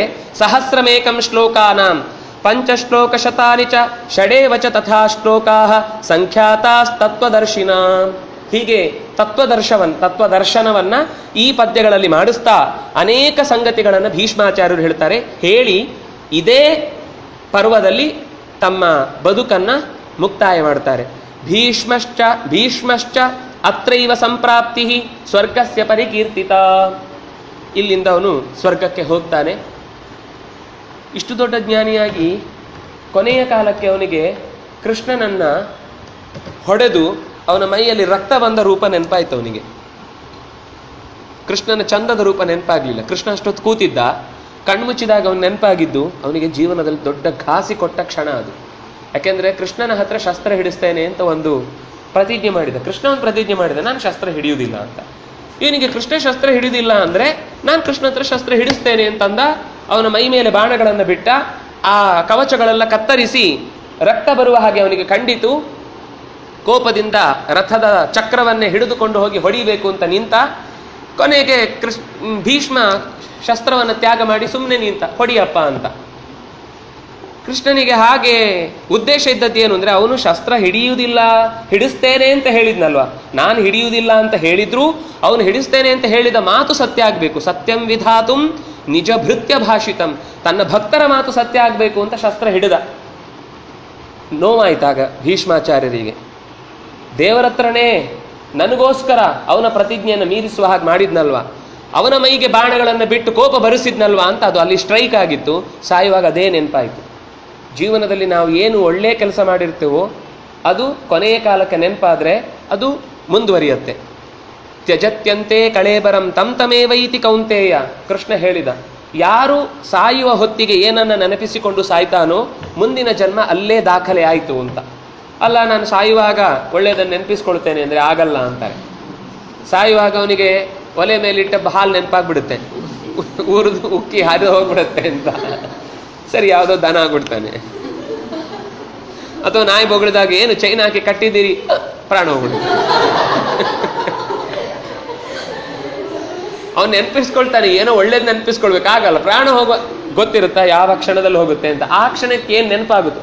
ಯಾವಾಗ ಅವನು ಒಳ್ಳೆಯದನ್ನೇ ಚಿಂತನೆ ಮಾಡ್ತಾ ಇರ್ತಾನೋ ಆವಾಗ ಅದು ಕೊನೆಯ ಕಾಲಕ್ಕೆ ಅದೇ ನೆನಪಾಗುತ್ತೆ. ಆದರೆ ಭೀಷ್ಮಾಚಾರ್ಯರಿಗೆ ಕೃಷ್ಣನ ರಕ್ತಸಿಕ್ತವಾದ ಬಾಣದಿಂದ ಹೊಡೆದು ಉರುಳಿಸಿದಂತಹ ಘಾಸಿಗೊಂಡ ಎದೆ ನೆನಪಾಯಿತು. ಅದನ್ನೇ ನೋಡಿ ಪ್ರಾಣ ಬಿಟ್ಟ. ಹಾಗೆ ಪ್ರಾಣ ಬಿಟ್ಟವನಿಗೆ ಸ್ವರ್ಗ ಆಯಿತು, ನರಕ ಆಗಲಿಲ್ಲ. ಆದರೆ ಕೃಷ್ಣನ ರೂಪ ನೋಡಿದ್ರಿಂದ ಸ್ವರ್ಗ ಆಯಿತು. ಆದರೆ ನಿಜವಾಗಿ ಕೃಷ್ಣನನ್ನ ಒಳಗಿನಿಂದ ನೋಡಿದ್ದು ಹೌದಾಗಿದ್ರೆ ಮೋಕ್ಷ ಆಗ್ತಿತ್ತು. ಆ ಮೋಕ್ಷ ಆಗಲಿಲ್ಲ, ಯಾಕಂದ್ರೆ ಇನ್ನೂ ಬಾಕಿ ಇತ್ತು. ಸ್ಟೋರಿ ಅಭಿ ಬಾಕಿ ಹೈ. ಹೌದು, ಇಚ್ಛಿಸಿ ಹೋಗುವಾಗ ಮರಣ ಇಚ್ಛೆ ಇಚ್ಛೆ ಅಲ್ಲಲ್ಲ. ಇಚ್ಛಿಸುವುದನ್ನು ಇಚ್ಛಿಸ್ಲಿಕ್ಕಾಗತ್ತಾ? ಸಾವನ್ನು ಮಾತ್ರ ಇಚ್ಛಿಸಬಹುದಿತ್ತು. ಏನ್ ನೆನಪಾಗಬೇಕು ಅಂತ ಇಚ್ಛಿಸುವುದಕ್ಕಾಗ್ಲಿಲ್ಲ. ನೆನಪಿಸಿದ್ಮೇಲೆ ಮತ್ತೆ ವಾಪಸ್ ಉಫಿ ಎನ್ಲಿಕ್ಕಾಗಲ್ಲ. ಮುಂದೆ ಬರುವಂತಹ ಪರ್ವ ಅಶ್ವಮೇಧಿಕ ಪರ್ವ. ಅಶ್ವಮೇಧ ಯಾಗವನ್ನ ಮಾಡ್ತಾರೆ. ಅಂದ್ರೆ ಭೀಷ್ಮಾಚಾರ್ಯ ಹೇಳಿದ ಮೇಲೆ ಅವನಿಗೆ ಸಮಾಧಾನ ಆಗುತ್ತೆ. ಅಲ್ಲಿ ತನಕ ಅವನು ಅಶ್ವಮೇಧ ಯಾಗ ಮಾಡುದು ಅಂದ್ರೆ ಇಷ್ಟೆಲ್ಲ ಕೊಂದ ಪರಿಹಾರಕ್ಕೆ ಮತ್ತೊಂದು ಕುದುರೆ ಕೊಲ್ಬೇಕಾ ಅಂತ ಕೂತಿದ್ದ ಧರ್ಮರಾಜ. ಅದಕ್ಕೆ ಭೀಷ್ಮಾಚಾರ್ಯರೆಲ್ಲ ಹೇಳಿ, ಇಲ್ಲ, ಇದು ಕುದುರೆ ಕೊಲ್ಲುವುದು ಅಂತಂದ್ರೆ ಆ ಪ್ರಾಣಿಯ ಹತ್ಯೆ ಅಲ್ಲ, ಅದಕ್ಕೊಂದು ಕಾರಣ ಇದೆ ಅಂತ ಭೀಷ್ಮಾಚಾರ್ಯರು ಹೇಳಿದ ಮೇಲೆ ಆ ಅಶ್ವಮೇಧ ಯಾಗಕ್ಕೆ ಒಪ್ಪಿಕೊಳ್ತಾನೆ. ಅದು ಚಕ್ರವರ್ತಿ ಪದವಿಗೆ ಹೋಗುವುದು ಅಂತಂದ್ರೆ ಆ ಕಾಲದಲ್ಲಿದ್ದ ಎಲ್ಲಾ ರಾಜರತ್ರವೂ ಕೂಡ ಒಪ್ಪಿಗೆ ಪಡೆಯುವುದು, ಟ್ಯಾಕ್ಸ್ ತಗೊಳ್ಳೋದು, ಜೋರು ಮಾಡಿ ಟ್ಯಾಕ್ಸ್ ತಗೊಳ್ಳೋದು, ಅವರೇ ಕೊಟ್ಟರೆ ಕಾಣಿಕೆ ತಗೊಳ್ಳೋದು. ಒಟ್ಟು ಹೀಗೆ ಇಡೀ ಜಗತ್ತಿನಲ್ಲಿ ಎಷ್ಟು ಜನ ರಾಜರಿದ್ರೋ ಅಷ್ಟೂ ಜನರ ಎಲ್ಲಾ ದಿಕ್ಕುಗಳಲ್ಲಿದ್ದ ರಾಜರ ಕಪ್ಪ ಕಾಣಿಕೆಗಳನ್ನ ಸಂಗ್ರಹಿಸುವುದಕ್ಕೆ ಸಿದ್ಧ ಆಯಿತು. ಕುದುರೆಯನ್ನ ಬಿಟ್ಟರು. ಅಲ್ಲಿ ಸಂವರ್ತ ಮತ್ತು ಮರುತ್ತ ಅಂತ, ಸಂವರ್ತ ಅಂತ ಕರೀತಾರೆ. ಅವನು ಭರದ್ವಾಜ ಋಷಿಗಳ ತಮ್ಮ. ಯಜ್ಞ ನಡೆಸಲಿಕ್ಕೋಸ್ಕರ ಅವನು ಬಂದಿರ್ತಾನೆ. ಆ ಕಥೆ ತುಂಬ ವಿಸ್ತಾರವಾಗಿದೆ. ಮರುತ್ತ ಮಾಡಿದ ಯಜ್ಞದ ಬಗ್ಗೆ ಹೇಳ್ತಾರೆ. ಇಲ್ಲಿ ತನಕ ಅವನಷ್ಟು ಚೆನ್ನಾಗಿ ಯಾರೂ ಜಗತ್ತಿನಲ್ಲಿ ಯಾಗ ಮಾಡಲಿಲ್ಲ. ಅವನು ಕೊಟ್ಟ ಯಾರಿಗೆ ಅಂತಂದ್ರೆ ಬಂದವರು ಎಲ್ರಿಗೂ ಕಾಣಿಕೆ ಕೊಟ್ಟು ಕಳಿಸಿದಾನಂತೆ. ಹೋಗೋರಿಗೆ ತಗೊಂಡು ಹೋಗ್ಲಿಕ್ಕಾಗದೆ ಎಲ್ಲೋ ಹಿಮಾಲಯ ಪರ್ವತ ತಪ್ಪನಲ್ಲಿ ಚೆಲ್ಲಿ ಹೋದ್ರಂತೆ. ಈ ಕಥೆ ಯಾಕೆ ಹೇಳಿದ್ರು ಅಂದ್ರೆ, ಇವರಿಗೆ ಅಶ್ವಮೇಧ ಯಾಗ ಮಾಡಲಿಕ್ಕೆ ದುಡ್ಡಿಲ್ಲ. ಈಗ ಕಪ್ಪ ಬರುವ ಮುಂಚೆ ತೀರ್ಮಾನ ಆಗ್ಬೇಕಲ್ಲ, ಕಪ್ಪ ಬರುತ್ತೆ ಅಂತ ಎಷ್ಟು ಬರ್ಬೋದು, ಅವ್ರವ್ರು ನಮ್ಮ ಹತ್ರ ಸಾಮರ್ಥ್ಯ ಇರೋದು ಇಷ್ಟೇ ಕೊಡಬೇಕು ಅಂತ ಆಜ್ಞೆ ಮಾಡುವ ಹಾಗಿಲ್ಲ. ಆ ದೇಶ, ಯಾಕಂದ್ರೆ ಎಲ್ಲಾ ದೇಶದಲ್ಲೂ ಸೈನಿಕರನ್ನ ಕಳ್ಕೊಂಡು ದೇಶ ದಿವಾಳಿಯಾಗಿದೆ. ಪರಿಸ್ಥಿತಿ ನೆನ್ಪಿಟ್ಕೊಳ್ಳಿ. ಯಾವಾಗಲೂ ಯುದ್ಧ ಆದ್ರೆ ಯುದ್ಧ ಮಾಡೋ ತನಕ ಎಲ್ಲ ಹುಮ್ಮಸ್ಸಿರುತ್ತೆ. ಯುದ್ಧ ಮುಗಿದ ಮೇಲೆ ದೊಡ್ಡ ಸಮಸ್ಯೆ ನಿಜವಾಗಿ ಶುರುವಾಗುವುದು. ಹೇಗೆ ನಮ್ಮ ಇವತ್ತಿನ ಸಿನಿಮಾದಲ್ಲಿ ಹೀರೋ ಹೀರೋಯಿನ್ ಜೊತೆಗೆ ಸೇರುವುದು ಅನ್ನೋ ಮುಕ್ತಾಯ ಆಗುತ್ತಲ್ಲ, ಕತೆ ಶುರುವಾಗೋದು ಅಲ್ಲಿಂದ. ನಿಜವಾಗಿ ಲೈಫ್ ಸ್ಟಾರ್ಟ್ ಆಗೋದು ಅಲ್ಲಿಂದ. ಆದ್ರೆ ಭ್ರಮೆ ಏನು ಅಂದ್ರೆ, ನಾನು ಬಯಸಿದವಳು ಸಿಕ್ಕಿದ್ಲು ಅಂತ ಅನ್ಕೊಂಡು ಹೋಗಿ ಸಿಕ್ಕಾಕೊಳ್ತಾನೆ ಅಷ್ಟೇ. ಯುದ್ಧ ಮುಗಿದ ಮೇಲೆ ಇಡೀ ದೇಶದಲ್ಲಿ ಎಲ್ಲಾ ಟ್ಯಾಕ್ಸ್ ಡಬಲ್ ಇನ್ನೂ 10 ಪಾಲು ಕಟ್ಟಿ ಯಾರ ಹತ್ರ ದುಡ್ಡಿಲ್ಲ. ಎಲ್ಲರೂ ಸಂಪತ್ತು ಕಳ್ಕೊಂಡಿದ್ದಾರೆ. ರಾಜರಿಲ್ಲ, ದರೋಡೆಕೋರರು, ಕಳ್ಳಕಾಕರ ಉಪಟಳ. ಈ ಪರಿಸ್ಥಿತಿಯಲ್ಲಿ ದುಡ್ಡನ್ನು ತಂದು ಯಜ್ಞ ಮಾಡುವುದು ಹೇಗೆ? ವೇದವ್ಯಾಸರನ್ನ ಪ್ರಾರ್ಥನೆ ಮಾಡಿದ್ರು, ಏನ್ ಮಾಡ್ಬೇಕು ನಾವು? ಆಗ ಒಂದು ಹಿಮಾಲಯ ತಪ್ಪಲಿನ ಪರ್ವತದ ಬುಡದಲ್ಲಿ ಈಗಲೂ ಇದೆ, ಹುಡ್ಕೊಂಡು ಹೋಗ್ಬಿಡಿ ಅಷ್ಟೇ. ಆ ಜಾಗಕ್ಕೆ ಹೋಗಿ ವೇದವ್ಯಾಸರು ತೋರಿಸಿದ್ರಂತೆ, ನಿಮ್ಗೆ ಎಷ್ಟು ಬೇಕೋ ಹಣ ತಗೊಳ್ಳಿ ಅಂತ. ಎಲ್ಲ ಚಿನ್ನದ ಗುಡ್ಡೆ ಇತ್ತಂತೆ, ದೊಡ್ಡ ಗುಡ್ಡೆ. ಎಷ್ಟು ತಗೊಂಡ್ರು ಖಾಲಿ ಆಗದಷ್ಟು ಗುಡ್ಡೆ. ವಜ್ರ, ವೈಢೂರ್ಯ, ಏನೇನು ತರದ ಆಭರಣಗಳು, ಮಣಿಗಳು, ಮಕುಟಗಳು, ಏನೇನು ಬೇಕೋ ಎಲ್ಲ ಇತ್ತು. ಇವರು ಯಜ್ಞಕ್ಕೆ ಎಷ್ಟು ಬೇಕೋ ಅಷ್ಟು ತಗೊಂಡು, ಇದು ಎಲ್ಲಿಂದ ಬಂತು ಅಂತ ಪ್ರಶ್ನೆ ಬಂತು. ಆ ಪ್ರಶ್ನೆ ಬಂದಾಗ ಮರುತ್ತನ ಯಾಗವನ್ನು ಹೇಳಿ ಈ ತೆಗೆದುಕೊಂಡು ಹೋಗೋರಿದ್ದಾರೆ ರಾಜರು ಬಂದ್ರೆ ಅವರಿಗೂ ವಾಪಸ್ ಕಾಣಿಕೆ ಕೊಟ್ಟು ಕಳಿಸ್ತಾರೆ. ನಮ್ಮ ಮನೆಯಲ್ಲಿ ಈಗ ಊಟಕ್ಕೆ ಮೇಲೆ ಒಂದು ಒಣಗಿದ ತೆಂಗಿನಕಾಯಿ ಮತ್ತೆ ಅದ್ರ ಜೊತೆಗೆ ಒಣಗಿದ ಒಂದು ಎಲೆ ಒಂದಿಷ್ಟು ಇಟ್ಟು ಅದ ಕೊಟ್ಟು ಸಂಪ್ರದಾಯ ಅಂತ ಹೇಳಿ ಕೊಟ್ಟು ಕಳಿಸ್ತಾರಲ್ಲ, ಊಟಕ್ಕೆ ಹೋಗುತ್ತಾ ಫಲತಾಂಬೂಲ ತಗೊಂಡು ಹೋಗಿ ಅಂತ. ಅದು ಫಲತಾಂಬೂಲ, ಅದರಿಂದಾಗ ಆಗಿರುತ್ತೆ. ಫಲತಾಂಬೂಲ ಕೊಟ್ಟರೆ ಚೆನ್ನಾಗಿರುತ್ತೆ. ಸರಿ, ತಗೊಂಡು ಹೋಗ್ತಾರೆ. ಹಾಗೆ ಪ್ರತಿಯೊಬ್ಬರಿಗೂ ಹೋಗುವಾಗ ಅವರಿಗೆ ಒಂದು ಗಿಫ್ಟ್ ಕೊಡುವುದು ಅಂತ ಕ್ರಮ ಇದೆ. ಮರುತ್ತ ಕೊಟ್ಟ ಗಿಫ್ಟ್ ಅನ್ನ ಹೊತ್ಕೊಂಡು ಹೋಗ್ಲಿಕ್ಕಾಗದೆ ಹಿಮಾಲಯದ ತಪ್ಪಲಿನಲ್ಲಿ ಎಲ್ಲ ಬಿಟ್ಟು ಹೋಗಿದ್ರಂತೆ. ಎಷ್ಟೋ ಜನ ಎಷ್ಟು ತಗೊಂಡು ಹೋಗ್ಲಿಕ್ಕಾಗುತ್ತೋ ಅಷ್ಟು ತಗೊಂಡು ಹೋಗಿದ್ರು, ಉಳಿದಿದ್ದೆಲ್ಲ ಬಿಟ್ಟು ಹೋಗಿದ್ರು. ಬಿಟ್ಟಿದ್ದು ಇಷ್ಟಿದೆ ಅಂತ, ಅದನ್ನ ತಗೊಂಡು ನಿಮ್ಗೆ ಯಜ್ಞಕ್ಕೆ ಬೇಕಾದ ಸಾಮಗ್ರಿಯನ್ನು ತಂದುಕೊಳ್ಳಿ ಅಂತ ಹೇಳಿ ಸಂಪತ್ತನ್ನು ತರಿಸಿದ್ರು. 4 ದಿಕ್ಕುಗಳಿಗೆ ಹೋಗಿ ಅಣ್ಣ ತಮ್ಮಂದ್ರು ಎಲ್ಲರೂ ಸೇರಿ ಯುದ್ಧವನ್ನ ಮಾಡಿ ಗೆದ್ದು ಬಂದಿದ್ದಾರೆ. ಆ ಸಂದರ್ಭದಲ್ಲಿ ಪರೀಕ್ಷಿತನ ಹುಟ್ಟುವಾಗುತ್ತೆ. ಸುವರ್ಣಕೋಶ ಅದೇ ಸಿಗುದು. ಸುವರ್ಣಕೋಶ ಅಂದ್ರೆ ಚಿನ್ನದ ಒಂದು ದೊಡ್ಡ ಪರ್ವತದ ಹತ್ತಿರ ಹೋಗಿ ಎಲ್ಲ ಗಣಿಗಾರಿಕೆ ಮಾಡಿಕೊಂಡು ಬಂದು ತಗೊಂಡು ಬಂದು ರಾಜ್ಯಕ್ಕೆ ಬೇಕಾದ ಸಂಪತ್ತಿನ ವಿನಿಯೋಗ ಮಾಡ್ತಾರೆ. ಆದರೆ ನಿಮ್ಗೆ ಎಷ್ಟು ಬೇಕೋ ಅಷ್ಟೇ ತಗೊಳ್ಳಿ ಅಂತ ಹೇಳಿರ್ತಾರೆ. ಅಧಿಕವಾದದನ್ನು ಉಪಯೋಗಿಸ್ಲಿಕ್ಕಿಲ್ಲ. ಇದು ಪ್ರಕೃತಿಯ ಸಂಪತ್ತಿದು. ನಿಮ್ಗೀಗ ಅಗತ್ಯ ಇದೆ, ನೀವು ಅದಕ್ಕೋಸ್ಕರ ನೀವು ಮಾಡ್ತಾ ಇರುವ ಕೆಲಸ ಇದಕ್ಕಿಂತ ಒಳ್ಳೆಯದು. ಇದು ಇಲ್ಲೇ ಬಿದ್ದರೆ ವೇಸ್ಟು. ನೀವು ಇದರಿಂದ ಎಷ್ಟೋ ಜನಕ್ಕೆ ಅಗತ್ಯ ಇರುವ ಸಂಪತ್ತನ್ನು ಕಾಣಿಕೆಯಾಗಿ ಕೊಡ್ತೀರಿ ಅನ್ನೋದಕ್ಕೋಸ್ಕರ ನಾನು ನಿಮಗೆ ತಂದು ತೋರಿಸ್ತಾ ಇದ್ದೇನೆ ಅಂತ ಹೇಳಿ ವೇದವ್ಯಾಸರು ಎಚ್ಚರಿಕೆ ಕೊಟ್ಟು ಅದನ್ನು ತರಿಸಿ ಯಾಗ ಮಾಡಿಸ್ತಾರೆ. ಆ ಕಾಲದಲ್ಲಿ ಇಡೀ ರಷ್ಯಾ, ಚೀನಾ, ಹೂಣ ಅಂದರೆ ಮಂಗೋಲಿಯಾ, ಕಿರಾತ ಅಂದರೆ ನೇಪಾಳ, ಭೂತಾನ, ಸೌತ್ ಆಫ್ರಿಕಾ, ಈ ಕಡೆಯಿಂದ ಸುಮಾತ್ರ, ಆಸ್ಟ್ರೇಲಿಯಾ, ಈ ಇಡೀ ಜಗತ್ತಿನ ಅಷ್ಟೂ ಭಾಗ, ಅಮೆರಿಕದ ಹೆಸರು ಆಗೇನಿತ್ತೋ ಗೊತ್ತಿಲ್ಲ, ಇರಬಹುದು ಹೆಸರು, ಒಟ್ಟು ಇಷ್ಟೊಂದು ಸಿಗುತ್ತೆ. ಇಷ್ಟೂ ದೇಶಗಳಿಂದ ರಾಜರು ಧರ್ಮರಾಜನಿಗೆ ಕಾಣಿಕೆಯನ್ನು ತಂದು ಒಪ್ಪಿಸಿದ್ದಾರೆ. ಅದಕ್ಕೋಸ್ಕರ ಮಧ್ಯದಲ್ಲಿ ಅನೇಕ ಯುದ್ಧಗಳಾಗಿವೆ. ತತ್ರ ತತ್ರ ಚ ಯುದ್ಧಾನಿ ರಾಜಪುತ್ರೈಃ ಅಮರ್ಷಣೈಃ ಚಿತ್ರಾಂಗದಾಯಾಃ ಪುತ್ರೇಣ ಸ್ವಪುತ್ರೇಣ ಧನಂಜಯಃ ಸಂಗ್ರಾಮೇ ಬಭ್ರುವಾಹೇನ ಸಂಶಯಂ ಚಾತ್ರ ಜಗ್ನಿವಾನ್ ಸುದರ್ಶನಂ ತಥಾಖ್ಯಾನಂ ವೈಷ್ಣವಂ ಧರ್ಮಮೇವ ಚ ಅಶ್ವಮೇಧೇ ಮಹಾಯಜ್ಞೇ ನಾಕುಲಾಖ್ಯಾನಮೇವ ಚ. ಚಿತ್ರಾಂಗದೆಯಲ್ಲಿ ಹುಟ್ಟಿದ ಬಭ್ರುವಾಹನನ ಎದುರು ಯುದ್ಧ ಮಾಡುವ ಪ್ರಸಂಗ ಬರುತ್ತೆ. ಸಿನಿಮಾದಲ್ಲಿ ಹೇಳಿದಷ್ಟು ವಿಚಿತ್ರವಾಗಿಲ್ಲ, ಸಹಜವಾಗಿದೆ. ಅಲ್ಲಿ ಸೋತೋಗುದು, ಇನ್ನೇನೇನು ಕತೆ ಆಗುದು, ತಲೆ ಎತ್ಕೊಂಡು ಹೋಗುದು, ಕೃಷ್ಣ ಬಂದಿಡುದು, ಏನೇನೋ ಇದೆ. ಆ ಕತೆ ಬಂದಾಗ ಹೇಳ್ತೇನೆ. ಈಗ ಜಸ್ಟ್ ಆ ಕಥೆ ಥರ ಇಲ್ಲ. ಯುದ್ಧ ಆಗಿದ್ದಂತೂ ಸತ್ಯ. ಬಭ್ರುವಾಹನ ಯಾಕೆ ಮಹಾಭಾರತ ಯುದ್ಧಕ್ಕೆ ಬರಲಿಲ್ಲ ಅಂದರೆ, ಅವನು ಮಗ ಅಂತ ಕನ್ಸಿಡರ್ ಮಾಡುವುದು ಯಾವಾಗ ಅಂದರೆ ಅವನು ಕುಟುಂಬದ ಜೊತೆಗಿದ್ರೆ. ಅಲ್ಲಿ ಹಿಂದೆ ಏನು ಅಂತಂದ್ರೆ ಪುತ್ರಿಕಾ ಪುತ್ರ ಧರ್ಮ ಅಂತ, ಮಗಳನ್ನ ಮದುವೆ ಮಾಡಿ ಕೊಡ್ತಾರೆ, ಆದರೆ ಗಂಡನ ಮನೆ ಕಳಿಸಲ್ಲ. ಗಂಡ 1 ವರ್ಷ ಇಲ್ಲೇ ಇದ್ದು ಮಕ್ಕಳನ್ನು ಪಡೆದ ಮೇಲೆ ಗಂಡನನ್ನು ಮಾತ್ರ ಕಳಿಸ್ತಾರೆ. ಆ ಮಕ್ಕಳೇ ಮುಂದೆ ಈ ದೇಶಕ್ಕೆ ರಾಜ. ಆದ್ರಿಂದಾಗಿ ಆ ಸಂಪತ್ತು, ಈ ದೇಶದ ಸಂಪತ್ತಿಡಿ ಇವನ ಕೈಗಳಿದೆ ಅಂತಂದ್ಮೇಲೆ ಅವನು ಅರ್ಜುನನ ಮಗ ಅಂತ ಲೋಕಕ್ಕೆ ಗೊತ್ತಿದ್ರು ಕೂಡ ಅಧಿಕಾರ ಇಲ್ಲ. ಅವನು ಹಸ್ತಿನಾವತಿಗೆ ಬಂದು ನಾಳೆ ನನಗೆ ರಾಜ್ಯ ಬೇಕು ಅಂತ ಕೇಳುವ ಹಾಗಿಲ್ಲ. ಹಾಗಿದ್ದರಿಂದ ಅವನು ಯುದ್ಧಕ್ಕೆ ಬರಲಿಲ್ಲ. ಇರಾವಾನ್ ಮತ್ತು ಈ ಬಭ್ರುವಾಹನ ಇಬ್ರು ಕೂಡ ಉಲೂಪಿ ಮತ್ತು ಚಿತ್ರಾಂಗದೆಯರ ಅರ್ಜುನನಿಗೆ ತೀರ್ಥಯಾತ್ರೆಯ ಸಂದರ್ಭದಲ್ಲಿ ಹುಟ್ಟಿದ ಮಕ್ಕಳು. ಇವರಿಬ್ಬರ ಭೇಟಿಯಾಗುತ್ತೆ. ಭೇಟಿಯಾಗಿ ಮತ್ತೆ ಬಾಂಧವ್ಯ ಬೆಳೆಯುತ್ತೆ ಅನ್ನೋ ಒಂದು ಘಟನೆ ನಡೆಯುತ್ತೆ. ಇಲ್ಲಿಂದ ಮುಂದೆ ಅವರು ಅಶ್ವಮೇಧ ಯಾಗ ಶುರು ಮಾಡ್ತಾರೆ. ಚೆನ್ನಾಗಿ ನಡೆಯುತ್ತೆ. ಇದು ತುಂಬಾ ದೊಡ್ಡ ಯಾಗ ಆಯಿತು ಅಂತ ಸಂತೋಷ ಪಡುವಾಗ ಒಂದು ಮುಂಗುಸಿ ಬಂದು ಅರ್ಧ ಮೈ ಬೆಳ್ಳಗಿರುತ್ತೆ. ಎಲ್ಲ ಕಡೆ ಯಜ್ಞ ಯಾಗಾದಿಗಳು ನಡೆದ ಜಾಗದಲ್ಲಿ ಮೈ ಹೊರಳಿಸ್ತಾ ಓಡಾಡ್ತಾ ಇರುತ್ತೆ. ಎಷ್ಟು ಹೊರಳಿದ್ರು ಅದಕ್ಕೆ ಪಾಪ ಸಮಾಧಾನನೇ ಇಲ್ಲ. ಅದಕ್ಕೆ ಹಸಿವಾಗ್ತಾ ಇದೆ ಅಂತ ಅನ್ಕೊಂಡು ಏನೋ ತಿನ್ಲಿಕ್ಕೆ ಎಲ್ಲ ಕೊಡ್ತಾರೆ. ಅದೇನು ಮಾಡಿದ್ರು ತಿನ್ನುವುದಿಲ್ಲ. ಇವ್ರು ಎಲ್ಲೆಲ್ಲಿ ಯಜ್ಞ ಮಾಡಿರ್ತಾರೋ ಅದರ ಧೂಳಿನಲ್ಲಿ ಹೋಗಿ ಮೈ ಹೊರಳಿಸ್ತಾ ಇರುತ್ತೆ. ಎಲ್ಲ ಆಶ್ಚರ್ಯ ಆಗುತ್ತೆ, ಏನಿದು ಅಂತ. ಆಗ ಒಂದು ಕತೆ ಹೇಳುತ್ತದು. ನಾನು ತುಂಬ ದೊಡ್ಡ ಯಾಗ ಅನ್ಕೊಂಡು ಬಂದೆ, ದೊಡ್ಡ ಯಾಗ ಅಂತ ಏನು ಅನ್ನಿಸ್ಲಿಲ್ಲ. ಹೌದಾ, ನೀನು ಇದಕ್ಕಿಂತ ದೊಡ್ಡ ಯಾಗ ನೋಡಿದ್ಯಾ? ಹೌದು ನೋಡಿ, ಆ ಯಾಗದಲ್ಲಿ ನನ್ನ ಮೈಯನ್ನು ನಾನು ಒರೆಸಿದ್ರಿಂದ ಅರ್ಧ ಭಾಗ ಚಿನ್ನ ಆಗ್ಬಿಟ್ಟಿದೆ, ಪೂರ್ತಿ ರೋಮ ಎಲ್ಲ ಬಂಗಾರದ್ದಾಗ್ಬಿಟ್ಟಿದೆ. ನಾನು ಉಳಿದದ್ದು ಇದು ಯಾಕೋ ಚೆನ್ನಾಗಿ ಕಾಣುದಿಲ್ಲ, ಕನ್ನಡಿ ಮುಂದೆ ನಿಂತರೆ ಯಾಕೋ ಅರ್ಧಂಬರ್ಧ ಏನೋ ರೋಗ ಬಂದಿದೆ ಅನ್ನೋ ಥರ ಕಾಣಿಸ್ತಾ ಇದೆ. ಅದಕ್ಕೋಸ್ಕರ ಇಲ್ಲಿ ನಿಮ್ಮ ಯಾಗದ ಪುಣ್ಯದ ಬಲದಿಂದ ನನ್ನ ಮೈಯ ಉಳಿದ ರೋಮಗಳೆಲ್ಲವೂ ಬಂಗಾರದ ಬಣ್ಣವಾದೀತಾ ಅಂತ ಎಲ್ಲ ಕಡೆ ಹೊರಡ್ತಾ ಇದ್ದೇನೆ. ಚೂರು ಆಗ್ತಾ ಇಲ್ಲ, ನನಗೆ ಏನಿದ್ರಿಂದ ಸುಖ ಕಾಣ್ತಾ ಇಲ್ಲ. ನೀವು ನೋಡಿದ್ರೆ ಜಗತ್ತನ್ನೆಲ್ಲವನ್ನೂ ಗೆದ್ದವರು ಅಂತ ಅನ್ನೋ ಹಾಗೆ ಯಾಗದ ದೊಡ್ಡ ಹೆಸರನ್ನು ಹೇಳ್ತಾ ಇದ್ದೀರಿ ಅಂತ. ಅದಕ್ಕೆ ಆ ಕತೆ ಕೇಳುತ್ತೆ. ಅಲ್ಲೊಂದು ಕಥೆ ಬರುತ್ತೆ, ಅಲ್ಲೇ ಹೇಳ್ತೇನೆ. ಸಂಕ್ಷೇಪವಾಗಿ ಇಷ್ಟೇ. ವಸ್ತುತಃ ಅವನು ಉಂಚ ವೃತ್ತಿಯನ್ನು ಮಾಡಿ ಬದುಕ್ತಾ ಇರ್ತಾನೆ ಒಬ್ಬ ಬ್ರಾಹ್ಮಣ. ಉಂಚ ವೃತ್ತಿ ಅಂದರೆ ಗದ್ದೆಯಲ್ಲಿ ಬೆಳೆದದ್ದನ್ನ ಕಟಾವು ಮಾಡಿಕೊಂಡು ರೈತ ವಾಪಸ್ ಹೋದ ಮೇಲೆ ಹಕ್ಕಿಗಳೆಲ್ಲ ತಿಂದ ಮೇಲೆ ಕಾಳುಗಳು ಉಳಿತಾವೆ ಗದ್ದೆಯಲ್ಲಿ. ಅದನ್ನೇ ಹೆಕ್ಕಿಕೊಂಡು ಬಂದು ಅವನು ಕುಟ್ಟಿ ಅದರಲ್ಲಿ ಸಿಕ್ಕಿದ ಹಿಟ್ಟನ್ನ ಆಹಾರವಾಗಿ ಸ್ವೀಕರಿಸ್ತಾ ಇರ್ತಾನೆ. ಆಗ ಅವನ ಮನೆಯಲ್ಲಿ ಅವನ ಹೆಂಡತಿ, ಒಂದು ಹೆಣ್ಣು ಮಗು, ಒಂದು ಗಂಡು ಮಗು, 4 ಜನ ಇರ್ತಾರೆ. ಇವರು ನಾಳೆಗೆ ಕೂಡಿಡುವ ಕ್ರಮ ಇಲ್ಲ. ಅವತ್ತು ದುಡಿದಿದ್ದು ಅವತ್ತಿಗೆ, ಇವತ್ತು ಸಿಗ್ಲಿಲ್ಲ ಅಂದ್ರೆ ಉಪವಾಸ. ಹಾಗೆ ಅವತ್ತು ಹೇಗೋ ಕಷ್ಟಪಟ್ಟು ಅವರಿಗೆ 4 ಜನಕ್ಕಾಗುವಷ್ಟೇ ಒಬ್ಬನಿಗಾಗುದನ್ನು 4 ಜನ ಪಾಲ್ ಮಾಡ್ಕೊಂಡು ತಿಂದಿದ್ದಾರೆ. ಅಂದ್ರೆ ತಟ್ಟೆಗೆ ಹಾಕೊಂಡು ಕೂತಿದ್ದಾರೆ. ಅಷ್ಟೊತ್ತಿಗೆ ಒಬ್ಬ ಅತಿಥಿ ಬಂದಾಗ ಹಸಿವಾಗ್ತಾ ಇದೆ, ಅವನು ಪಾಪ ತುಂಬಾ ಹಸಿವಿನಿಂದನೇ ಕೇಳಿದ, ಹಸಿವಾಗ್ತಾ ಇದೆ ಅಂತ ಹೇಳಿದ. ಆಗ ಇವರು ಯಜಮಾನ ಏನ್ ಮಾಡಿದ, ಬೇಡ ನೀವೆಲ್ಲ ಬೇಡ, ನಾನು ಕೊಡ್ತೇನೆ ಅಂತ ಹೇಳಿ ಯಜಮಾನ ಕೊಟ್ಟ. ಆದ್ರೆ ಅವನು ತಿಂದು ಅದನ್ನು 2 ಕ್ಷಣಕ್ಕೆ ಗಬಗಬ ಅಂತ ತಿಂದು ಮುಗಿಸಿ ಹಸಿವು ಹೋಗ್ಲಿಲ್ಲ ಅಂದ. ಆಗ ಹೆಂಡತಿ ನೋಡಿದ್ಲು, ಮಕ್ಕಳ ಹತ್ರ ತಗೊಳ್ಳೋದು ಬೇಡ, ನಾನೇ ಕೊಡ್ತೇನೆ, ಗಂಡ ಕೊಟ್ಟ ಮೇಲೆ ನಾನು ಅದನ್ನ ಮುಂದುವರಿಸ್ಬೇಕು, ಅವನ ಜವಾಬ್ದಾರಿ, ಅತಿಥಿಯನ್ನ ಹೊಟ್ಟೆ ತುಂಬಿಸುವುದು ನಮ್ಮ ಕರ್ತವ್ಯ ಅಂತ ಹೇಳಿ ಹೆಂಡತಿಯು ಕೊಡ್ತಾಳೆ. ಆದ್ರೂ ನಂಗೆ ಹೊಟ್ಟೆ ತುಂಬಲಿಲ್ಲ ಅಂತ ದೊಡ್ಡ ಮಗಳು ಇವ್ ನೋಡ್ತಾಳೆ ತಾಯಿಯನ್ನ, ಅವಳಿಗೂ ಬೇಜಾರಾಗುತ್ತೆ. ನಮ್ಮ ಅಪ್ಪ ಅತಿಥಿಗಳಿಗೆ ಹೊಟ್ಟೆಗೆ ಹಾಕ್ಲಿಲ್ಲ ಅನ್ನುವ ಕೆಟ್ಟ ಹೆಸರು ಬರಬಾರದು, ತಾನು ಕೊಡ್ತಾಳೆ. ಕೊನೆಗೆ ಮಗು ನೋಡುತ್ತೆ, ಅದೂ ಕೂಡ ಅವನಿಗೆ ವಾಪಸ್ ಕೊಡುತ್ತೆ.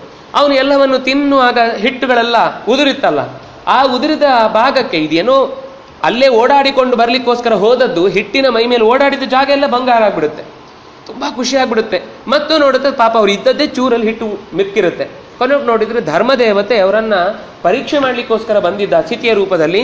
ನಿಮ್ಮ ಬದುಕಿನಲ್ಲಿ ನೀವು ಮಾಡಿದ ಯಜ್ಞ ಅನ್ನೋದು ಅಶ್ವಮೇಧದ 1000 ಅಶ್ವಮೇಧ ಮಾಡಿದ್ರೂ ಇಷ್ಟು ಪುಣ್ಯ ಬರ್ಲಿಕ್ಕೆ ಸಾಧ್ಯ ಇಲ್ಲ. ನಮಗೆ ನಾವಾದ್ರೆ ಬಚ್ಚಿಟ್ಬಿಡ್ತಿದ್ವಿ, ಏನಿಲ್ಲ ನಮ್ಮ ಮನೆಯಲ್ಲಿ. ಅದೊಂದು ಕತೆ ಗೊತ್ತಾ? ಗಂಡ ಹೆಂಡತಿ ತುಂಬಾ ಆಸೆ ಆಗ್ತಿತ್ತಂತೆ. ಯಾವುದೋ ಮದುವೆ ಮನೆಗೆ ಹೋಗಿದ್ರು, ಅಲ್ಲಿ ಇವನಿಗೆ ಆಗುವಾಗ ಲಾಡ್ ಖಾಲಿ ಆಗ್ಬಿಟ್ಟಿತ್ತು. ಸರಿ ಮನೆಗೆ ಬಂದ, ಭಿಕ್ಷೆ ಬೇಡ್ತಾ ಬದುಕುದೇ ಪಾಪ ಕೆಲಸ ಅವರಿಗೆ. ಅಲ್ಲಿ ಎಂಜಿಲಲ್ಲಿ ಹೋಗಿ ಹುಡುಕಿದ್ರು, ಒಂದು ಲಾಡು ಸಿಗ್ಲಿಲ್ಲ. ಎಲ್ಲ ರುಚಿಯಾಗಿ ತಿಂದ್ಬಿಟ್ಟಿದ್ದಾರೆ, ಸ್ಮೆಲ್ ಮಾತ್ರ ಸಿಕ್ತು. ಕೊನೆಗೆ ಭಿಕ್ಷೆ ಬೇಡಿ ಎಲ್ಲರ ಹತ್ರ ಏನೇನೋ ವಸ್ತುಗಳನ್ನು ತಗೊಂಡು ಬಂದು ಹೆಂಡತಿ ಹತ್ರ ಹೇಳ್ದ, ಲಾಡು ಮಾಡು ಅಂತ. ಸರಿ ಲಾಡು ಮಾಡು ಅಂತ ಅವಳು ಚೆನ್ನಾಗಿ ಒಳ್ಳೆ ಪದಾರ್ಥಗಳನ್ನೇ ತಂದಿದ್ದ. ಲಾಡು ಮಾಡಿ ಎಲ್ಲ ಇನ್ನೇನು ತಿನ್ಬೇಕು ಅನ್ನೋಷ್ಟೊತ್ತಿಗೆ ಹೊರಗಿನಿಂದ ಇನ್ನೊಬ್ಬ ಪಾರ್ಟ್ನರ್ ಒಬ್ಬ ಬಂದ, ಭಿಕ್ಷುಕ ಬಂದ ತಕ್ಷಣ ಇವರಿಗೆ ತಕ್ಷಣ ಗೊತ್ತಾಯ್ತು, ಅಡಗಿಸಿಟ್ಬಿಟ್ರು. ಅಡಗಿಸಿಟ್ಬಿಟ್ಟ ತಕ್ಷಣ ಅವನು ಬಂದು ಏನು ಎಲ್ಲ ಮಾತಾಡ್ದ, ಅವನಿಗೆ ಸ್ಮೆಲ್ ಬರ್ತಿದೆ. ಕೇಳಿದ, ಏನ್ ಮಾಡಿದಿರಿ, ವಿಶೇಷ ಏನಿಲ್ಲಪ್ಪ, ಸುಮ್ಮನೆ ಹಾಗೆ ಹೊತ್ತು ಬರೀ ಉಪವಾಸನೇ ಗತಿ, ಹಾಗೆ ಹೀಗೆ ಅಂತ ಹೇಳ್ತಾ ಇದ್ದ. ಅಷ್ಟೊತ್ತಿಗೆ ಇವ್ರು ಏನ್ ಮಾಡಿದ್ರು ಹೋಗ್ತಾ ಇಲ್ಲ ಇವನು. ಅವನಿಗೆ ಡೌಟ್ ಇಲ್ಲೆಲ್ಲೋ ಇದೆ ಅಂತ. ಸರಿ ಕೊನೆಗೆ ಹೆಂಡತಿ ಗಂಡನನ್ನ ಜೋರಾಗಿ ಬೈದು ಹೊಡೆದು ಬಿಡ್ತಾಳೆ. ಏನೋ ಒಂದು ಚಿಕ್ಕ ಕ್ಷುಲ್ಲಕ ಕಾರಣ ತೆಗೆದು ಹೊಡೆದು ಬಿಟ್ಟ ತಕ್ಷಣ ಇವನಿಗೆ ಕೋಪ ಬರುತ್ತೆ, ಅವನು ವಾಪಸ್ ಬಡಿತಾನೆ. ನಿನ್ನಿಂದಾಗಿ ನನಗಿಷ್ಟು ದರಿದ್ರ ಬಂದದ್ದು, ನಾನು ನಿನ್ನನ್ನು ಮದುವೆ ಆದ್ಮೇಲೆ ಇಷ್ಟು ಭಿಕ್ಷೆ ಇರ್ತಿದ್ದು, ನಾನು ಲಕ್ಷಾಧಿಪತಿ ಆಗ್ತೇನೆ ಅಂತ ನಿನ್ನನ್ನು ಮದುವೆ ಆದ್ರೆ ಭಿಕ್ಷಾಧಿಪತಿ ಆಗ್ಬಿಟ್ಟಿದ್ದೇನೆ, ಹಾಗೆ ಹೀಗೆ ಇಬ್ರು ಕಿತ್ತಾಡ್ಲಿಕ್ಕೆ ಶುರು ಮಾಡ್ತಾನೆ. ಇವ್ನು ನೋಡ್ತಾನೆ. ಸರಿ ಕೊನೆಗೆ ಇದು ಈ ತರ ಇನ್ನು ನಿಂತ್ರೆ ನಾನೇ ಪರಿಹಾರ ಮಾಡ್ಬೇಕಾಗತ್ತೆ ಅಂತ ಸೀದಾ ಹೊರಗೆ ಹೋಗ್ತಾನೆ. ಹೊರಗೆ ಹೋದ ತಕ್ಷಣ ಸ್ವಲ್ಪ ಹೊತ್ತು ಆ ಕಡೆಗೆ ಸ್ವಲ್ಪ ಕೋಪ ಇಳಿಯತ್ತೆ. ಕೋಪ ಮಾಡ್ಕೊಂಡ್ರಾ, ನಾನು ಸುಮ್ಮನೆ ನಿಮ್ಗೆ ಗಲಾಟೆ ಮಾಡ್ಬೇಕು, ಅವನು ಹೇಗಾದ್ರೂ ಹೋಗ್ಲಿ ಅಂತ ಅನ್ಕೊಂಡು ನಾನು ನಿಮ್ಗೆ ಹೊಡೆದೆ, ಬೇಜಾರಾಯ್ತು. ಇಲ್ಲಪ್ಪ ನನ್ಗೆ ಗೊತ್ತಾಯ್ತು ನೀನು ಅದಕ್ಕೆ ಹೊಡೆದಿದ್ದು ನಾನು. ಸರಿ ಈಗ ನಾವಿಬ್ರು ತೆಗೆದು ಲಾಡು ತಿನ್ನೋಣವಾ ಅನ್ಕೊಂಡು ಆ ಹೊರಗಿದ್ದ ಅತಿಥಿ ಬಾಗಿಲು ತೆಗೆದು, ಆಯ್ತು ನಾನು ಬಂದೆ, ರೆಡಿ ಇದ್ದೇನೆ.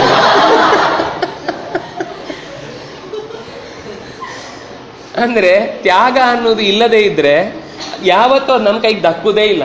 ಅಲ್ಲಿ ಅವರೆಲ್ಲ ತ್ಯಾಗ ಮಾಡಿದ್ರು, ಧರ್ಮನಿಂದಾಗಿ ಮತ್ತೆ ಪೂರ್ಣವಾದ ಬದುಕಿನಲ್ಲಿ ಯಾವತ್ತೂ ಅವರು ಇನ್ನೊಬ್ಬರನ್ನ ಕೈ ಚಾಚಿ ಬದುಕುವ ಪರಿಸ್ಥಿತಿ ಬರಬಾರದು ಅನ್ನೋ ಹಾಗೆ ಬದುಕಿದ್ರು ಅನ್ನುವ ಕಥೆಯನ್ನು ಹೇಳಿ, ಆ ಯಜ್ಞದ ಮುಂದೆ ನೀವು ಮಾಡಿದ ಯಜ್ಞ ದೊಡ್ಡದು ಅಂತ ನನಗೇನು ಅನ್ನಿಸ್ಲಿಲ್ಲ, ಅದಕ್ಕೆ ನನ್ನ ಮೈ ಎಲ್ಲ ಕೊಡುಕೊಂಡು ನೋಡಿದೆ, ಇಲ್ಲೆಲ್ಲೂ ಬಂಗಾರ ಆಗುವ ಸ್ಥಿತಿ ಕಾಣಿಸ್ತಾ ಇಲ್ಲ ಅಂತ ಆ ಕಥೆಯನ್ನು ಹೇಳುತ್ತೆ. ನಕುಲ ಅಂದ್ರೆ ಮುಂಗುಸಿ ಅಂತ ಅರ್ಥ. ನಕುಲ ಅಂತ ಹೆಸರು ಇದೆ, ಇದು ನಕುಲ ಅಂದ್ರೆ ಮುಂಗುಸಿಯ ಕಥೆಯನ್ನ ಇಲ್ಲಿ ಹೇಳುತ್ತಾರೆ. ಇಷ್ಟಾದ ಮೇಲೆ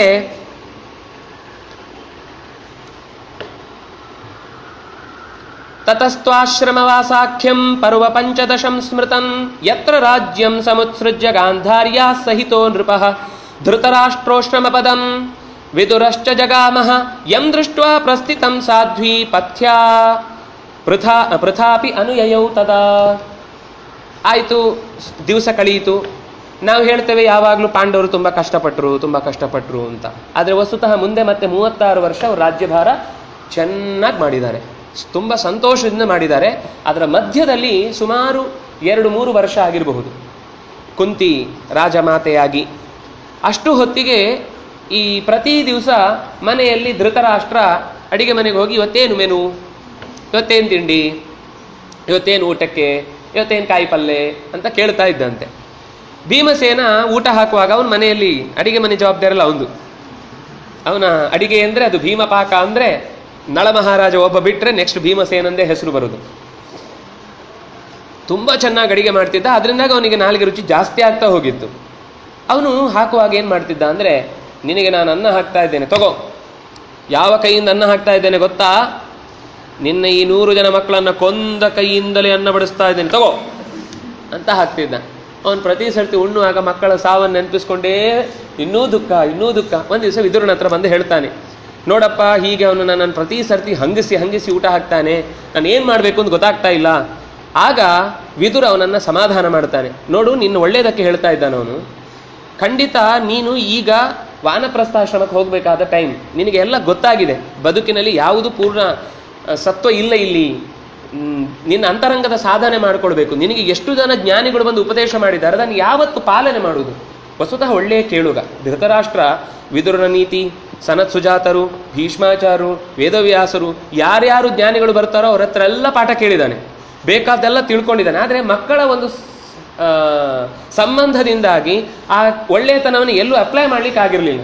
ಅಪ್ಲೈ ಮಾಡೋದು ಯಾವಾಗ ಹೇಳು, ಬರೀ ಕೇಳುದು ಮಾತ್ರನಾ, ನಮ್ಮ ಜೀವನದಲ್ಲಿ ಅದು ರೂಲ್ ಪಾಲನೆ ಆಗ್ಬೇಕು ತಾನೆ ಅಂತ ಹೇಳಿ ವಿದುರ ಅವನನ್ನು ಎಚ್ಚರಿಸಿ, ನಿನ್ನ ಒಳ್ಳೆಯದಕ್ಕೋಸ್ಕರನೇ ಭೀಮಸೇನೆ ಹೇಳ್ತಾ ಇರೋದು, ಅವನಿಗೆ ನಿನ್ನ ಮೇಲೆ ಕೋಪ ಇಲ್ಲ, ನಿನ್ನ ಬಗ್ಗೆ ತುಂಬಾ ದೊಡ್ಡಪ್ಪ ಅನ್ನುವ ಪ್ರೀತಿ ಕಾರುಣ್ಯ ಎಲ್ಲ ಇದೆ, ನಿನ್ನ ಕಾರುಣ್ಯ ಇದ್ದದ್ರಿಂದ ಇಷ್ಟು ಹೇಳ್ತಾ ಇದ್ದಾನೆ. ಬೇರೆಯವರಾದ್ರೆ ತಿನ್ಸಾಯಿರಿ ಅಂತ ಬರೀ ನಿಮ್ಗೆ ಬೇಕಾದನ್ನು ಹಾಕಿ ರಾಜನ ಅಧಿಕಾರದಲ್ಲಿ ಒಂದು ನಿನಗೆ 2 ತುತ್ತನ್ನು ಹಾಕೋದು ಏನು ಕಷ್ಟದ ಸಂಗತಿ ಅಲ್ಲ. ಆದರೂ ನಿಮ್ಮನ್ನು ಆಕ್ಷೇಪಿಸ್ತಾನೆ ಅಂದ್ರೆ ನಿನಗೆ ಒಳ್ಳೇದಾಗ್ಲೇನೋ. ಕೆಲವರು ಹೇಳೋದು ಸ್ವಲ್ಪ ಹಾರ್ಡ್ ಆಗಿ ಹೇಳ್ತಾರೆ. ಭೀಮಸೇನನಿಗೆ ಪೂಸಿ ಮಾಡಿ ಹೇಳೋದು ಬರಲ್ಲ, ಅದೇನಂದ್ರೆ ಸ್ಟ್ರೈಟ್ ಫಾರ್ವರ್ಡ್ ಠಕ್ ಅಂತ ಹೇಳ್ಬಿಡುದು, ಕೇಳಲಿಲ್ಲ ಅಂದ್ರೆ ಮತ್ತು ಜೋರು ಮಾಡ್ತಾನೆ ಹೇಳ್ತಾ ಹೋಗುದು. ಕೊನೆಯವರೆಗೂ ಯಾವತ್ತೋ ಒಂದು ಪ್ರೀತಿಯಿಂದ ಹೇಳುದು ಅಂತ ಅವನ ಅಭ್ಯಾಸ. ಅದು ಪ್ರೀತಿಯಿಂದ ಹೇಳೋ ತನಕ ಹೇಳಬೇಕಾದವ್ರಿಗೆ ಹೇಳಬೇಕು. ಈ ಮುದಿಯನಿಗೇನು ಪ್ರೀತಿ ಮಾಡುದು, ಗಡ್ಡನೇ ಸಿಗುತ್ತೆ, ಕೆನ್ನೆ ಸಿಗಲ್ಲ ಅವನಿಗೇನು ಪ್ರೀತಿ ಮಾಡುದು. ಹಾಗಾಗಿ ಅವನಿಗೆ ಜೋರು ಮಾಡಿ ಹೇಳಬೇಕಾಯ್ತು. ಕೊನೆಗೆ ವಿದುರ ಹೇಳಿದ ಮೇಲೆ ಯೋಚನೆ ಮಾಡಿ ಹೊರಟ. ಆಗ ಕುಂತಿ ಅವರ ಜೊತೆಗೆ ಸಹಾಯಕ್ಕೆ ಅಂತ ಹೊರಟ್ಲು. ಯಾಕೆಂದ್ರೆ ಅವರಿಬ್ರು ಕಣ್ಣು ಕಾಣಿಸದೇ ಇರುವ ಸ್ಥಿತಿಯಲ್ಲಿ ಕಾಡಿನಲ್ಲಿ ಕಾಲ ಕಳೆಯುವುದು ಬಹಳ ಕಷ್ಟ, ಅವರ ಸೇವೆಗೋಸ್ಕರ ನಾನು ಅವರ ಜೊತೆಗಿರ್ತೇನೆ ಅಂತ ಕಾಡಿಗೆ ಹೊರಟ್ಲು. ಹೀಗೆ ಪೃಥಾಪಿ ಅನುಯಯವು ತದಾ, ಪೃಥಾ ಅವರನ್ನ ಅನುಯಯವು ಅನುಸರಿಸಿ ಹೋದಳು. ಲೋಕಾನ್ ನೋಡಿ, ಕುಂತಿಯ ಕಷ್ಟ ನೋಡಿ, ನಿಜವಾಗಿ ಹೇಳಬೇಕು ಅಂದ್ರೆ ಕುಂತಿಗೆ ತುಂಬ ಕಷ್ಟ ಇದ್ದದ್ದು. ನಾನು ಆರಂಭದಲ್ಲೂ ಒಂದ್ಸಲ ಹೇಳಿದ್ದೆ, ಬಾಲ್ಯದಲ್ಲಿ ದುರ್ವಾಸರ ಸೇವೆಗೆ ಅಂತ ನಿಂತು ಕುಂತಿ ಭೋಜ ಅವಳನ್ನ ಸೇವೆ ಮಾಡಿ ಅಂತ ನಿಲ್ಲಿಸಿದ್ವಿ. ಆ ದುರ್ವಾಸರದ್ದು ಕೋಪ ಅಂದರೆ ಅದು ರೆಡೀ ಇರುತ್ತೆ ಮೂಗಿನ ತುದಿಯಲ್ಲಿ, ಬೇಕು ಅಂದರೆ ಹೀಗೆ ಸೀನಿದ್ರೆ ಸರಿ ಉದುರು ಬೀಳುತ್ತೆ ಕೋಪ. ಅಂಥವರ ಬಾಯಿಯಲ್ಲಿ ಒಳ್ಳೆಯ ಮಾತನ್ನು ಕೇಳಿಸಿಕೊಂಡು ಯಾವತ್ತೂ ಇವಳಿಂದ ಒಂದೂ ತಪ್ಪಾಗಲಿಲ್ಲ ಅನ್ನುವ ಹಾಗೆ ವರಗಳನ್ನೇ ಕೊಟ್ಟು, ನೀನು ಬಯಸಿದ ದೇವತೆ ನಿನ್ನ ಮಗನಾಗಿ ಹುಟ್ಟುತ್ತಾನೆ ಅಂತ ಅನ್ನುವ ವರ ಪಡೆಯುವಷ್ಟು ತಾಳ್ಮೆಯನ್ನ ಬೆಳೆಸಿಕೊಂಡವಳು ಪೃಥಾ. ಬೆಳೆದ ಮೇಲೆ ಮದುವೆ ಆಗಿ ಸ್ವಲ್ಪ ದಿವಸಕ್ಕೆ ಪಾಂಡುರಾಜ ಕಾಡಿಗೆ ಬಂದ. ಕಾಡಲ್ಲೇ ಕಾಳು ಕಳೆದ. ಸಿಕ್ಕಿತು ರಾಜ್ಯ, ಸಿಕ್ಕಿದ ಮೇಲೆ ಮತ್ತೆ ಕಳ್ಕೊಂಡ ಮೇಲೆ ಮತ್ತೆ ಕಾಡಿನಲ್ಲಿದ್ದಾಗ ವಿದುರನ ಮನೆಯಲ್ಲಿ ಇದ್ಲು ಹೊರತು ಅವಳು ರಾಜ್ಯಭಾರದ ಸಂತೋಷದಲ್ಲಿರ್ಲು. ವಿದುರ ಬಹಳ ಅವನು ರಾಜ್ಯದಿಂದ ಹೊರಬಿದ್ದವ. ದುರ್ಯೋಧನ ಅವನನ್ನ ಕ್ಷತ್ತುಹು ಪುತ್ರ, ತೊತ್ತಿನ ಮಗ ಅಂತೇಳಿ ಯಾವಾಗಲೂ ಅವನನ್ನು ಹಂಗಿಸಿ ಊರಿಂದ ಹೊರಗೆ ಹಾಕಿದ್ದ. ಆ ಮನೆಯಲ್ಲಿ ಇದ್ಲು ಅವಳು. ರಾಜ್ಯ ಸಿಕ್ಕಿತು, ಮತ್ತೆ 3 ವರ್ಷ ಆದ್ಮೇಲೆ ಕಾಡಿಗೆ ಹೋದ್ಲು. ಕಾಡಿಗತಿ ಅವಳು ಏನು ಪ್ರಾರ್ಥನೆ ಮಾಡ್ತಾಳು ಗೊತ್ತಾ ಕೃಷ್ಣನನ್ನ? ನಾವು ಖಂಡಿತ ಯೋಚಿಸ್ಲಿಕ್ಕೆ ಸಾಧ್ಯ ಇಲ್ಲ, ಅಂತಹ ಪ್ರಾರ್ಥನೆ ಮಾಡ್ತಾಳು ಅವಳು. ವಿಪದ ಸಂತುನ ಶಾಶ್ವತ್ ತತ್ರ ಜಗತ್ಪತೆ ಭವತೋ ದರ್ಶನಂ ಯತ್ ಸ್ಯಾತ್ ಅಪುನರ್ಭವ ದರ್ಶನಂ. ಕೃಷ್ಣ, ಜೀವನ ಪೂರ್ತಿ ಮತ್ತೆ ಕಷ್ಟಗಳೇ ಬರಲಿ. ಯಾರಾದರೂ ಕೇಳ್ತಾರಾ? ವಿಪದ ಸಂತುನ ಶಾಶ್ವತ್, ಮತ್ತೆ ವಿಪತ್ತುಗಳೇ ಬರಲಿ ನನಗೆ. ಯಾಕೆಂದ್ರೆ ವಿಪತ್ತು ಬಂದಾಗಲೆಲ್ಲ ನಿನ್ನ ನೆನಪಾಗಿ ಒಂದು ಕಣ್ಣೀರು ಬರುತ್ತೆ. ಆ ಕಣ್ಣೀರಿನ ಮುಂದೆ ಈ ಸುಖದಿಂದ ಏನೋ ನಾವು ಆನಂದ ಬಾಷ್ಪ ಅಂತ ಹರಿಸಿ 4 ಜನರಿಗೆ ಇನ್ನಷ್ಟು ಅನ್ಯಾಯ ಮಾಡುವ. ಯಾಕಂದ್ರೆ ಸ್ವಲ್ಪ ಖುಷಿಯಾದ ತಕ್ಷಣ ಏನಾದ್ರೂ ಕೀಟ್ಲೆ ಮಾಡಬೇಕು ಅಂತ ಅನ್ಸೋದು ಶುರುವಾಗುತ್ತೆ ಮನುಷ್ಯನಿಗೆ.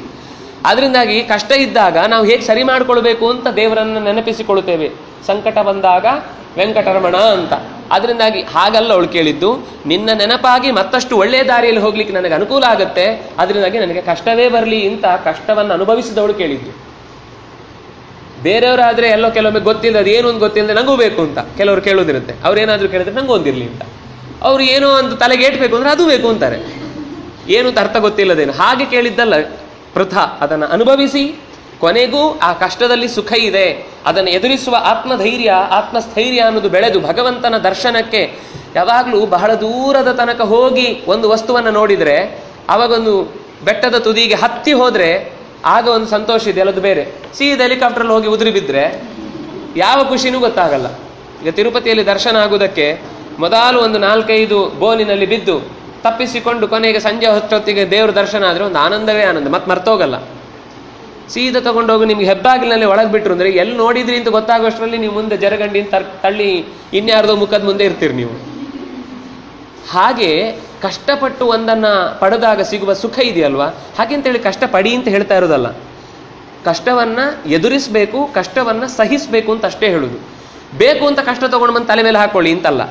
ಕಷ್ಟ ಬಂದಾಗ ನಿನ್ನ ನೆನಪಾಗುತ್ತೆ, ಆ ಕಷ್ಟ ಬರಲಿ. ನಿನ್ನ ನೆನಪಾಗದೆ ಮತ್ತಷ್ಟು ದೇವರನ್ನೇ ವಿರೋಧಿಸುವ ಥರ ಬಂದರೆ ಕಷ್ಟ ಬೇಡ. ಅದು ನಿನ್ನನ್ನು ನೆನಪಿಸುವ ಕಷ್ಟ ಬರುತ್ತೆ ಅಂದರೆ ಬರಲಿ ಅದು ಅಂತ ಪ್ರಾರ್ಥಿಸಿದ ಕುಂತೆ ಕೊನೆಗೂ ಅವರ ಸೇವೆಯಲ್ಲಿ ತನ್ನ ಕಾಲವನ್ನು ಕಳ್ಕೊಂಡು ಕೊನೆಗೆ ಕಾಳ್ಗಿಚ್ಚು ಅಂದರೆ ಕಾಡಿನಲ್ಲಿ ಬೆಂಕಿ, ಮರಗಳ ನಡುವೆ ತಾನೇ ತಿಕ್ಕಿಕೊಂಡು ಹುಟ್ಟಿದ ಬೆಂಕಿಗೆ 3 ಜನ ತಮ್ಮ ದೇಹವನ್ನು ಯೋಗಾಗ್ನಿಯಲ್ಲಿ ಆಹುತಿ ಕೊಟ್ಟುಕೊಳ್ತಾರೆ. ಹೀಗೆ ಅವರ ಮುಕ್ತಾಯ ಆಗುತ್ತೆ. ಅಲ್ಲಿಂದ ಮುಂದೆ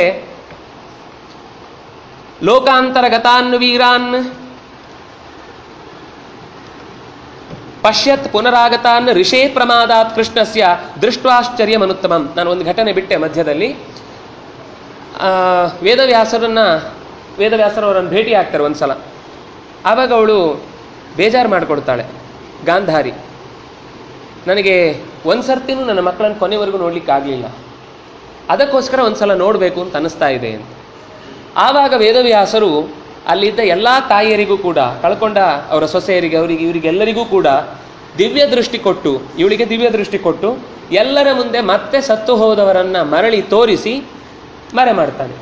ಅಷ್ಟೇ, ಕಣ್ಪಟ್ಟಿ ತೆಗೆದು ನೋಡುವುದಲ್ಲ, ಕಣ್ಣಿನ ಒಳಗಿನಿಂದಲೇ ಅಷ್ಟೂ ಮಕ್ಕಳ ದರ್ಶನವನ್ನು ವೇದವ್ಯಾಸರು ದಿವ್ಯ ದೃಷ್ಟಿಯಿಂದ ಕೊಟ್ಟು ಮಾಡಿಸ್ತಾರೆ. ಹೀಗೆ ಮಕ್ಕಳನ್ನು ನೋಡಿದ ತೃಪ್ತಿಯಿಂದ ಗಾಂಧಾರಿ ತನ್ನ ಜೀವವನ್ನು ತ್ಯಾಗ ಮಾಡ್ತಾಳೆ. ತ್ಯಕ್ತ್ವಾ ಶೋಕಂ ಸದಾರಶ್ಚ, ಶೋಕವನ್ನು ತ್ಯಾಗ ಮಾಡಿ ಹೆಂಡತಿಯಿಂದ ಕೂಡಿಕೊಂಡು ಸಿದ್ಧಿಂ ಪರಮಿಕಾಂ ಗತಃ, ಪರಮಸಿದ್ಧಿಯನ್ನು, ಯಾಕೆಂದರೆ ಅವನು ಸಾಮಾನ್ಯ ಅಲ್ಲ, ತುಂಬ ದೊಡ್ಡ ಜ್ಞಾನಿಯೇ ಧೃತರಾಷ್ಟ್ರ. ಆದರೆ ಮಕ್ಕಳ ಸಹವಾಸದಿಂದಾಗಿ ಅಷ್ಟು ದಿವಸ ಒಳ್ಳೆಯದನ್ನು ಸಪೋರ್ಟ್ ಮಾಡುವಷ್ಟು ಅವನ ಆಂತರಂಗಿಕ ಸ್ಥೈರ್ಯ ಇರಲಿಲ್ಲ. ಮಕ್ಕಳನ್ನು ಕಳ್ಕೊಂಡ ಮೇಲೆ ಪಾಂಡವರ ಆಶ್ರಯದಲ್ಲಿದ್ದು ಒಳ್ಳೆಯ ಬುದ್ಧಿಯನ್ನು ಮತ್ತೆ ಹಿಂದೆ ಕಲಿತ ಎಲ್ಲ ಜ್ಞಾನದ ದಾರಿಯನ್ನು ಹಿಡಿದು ಒಳ್ಳೆಯ ದಾರಿಯನ್ನು ಸೇರಿದ. ಯತ್ರ ಧರ್ಮಂ ಸಮಾಶ್ರಿತ್ಯ ವಿದುರಃ ಸುಗತಿಂ ಗತಃ, ಅವರಿಗೆ ಜೊತೆಗೆ ವಿದುರನೂ ಸ್ವಲ್ಪ ದಿವಸ ಇದ್ದು ಸಹಾಯ ಮಾಡಿದ. ಅವನು ಮುಂದೆ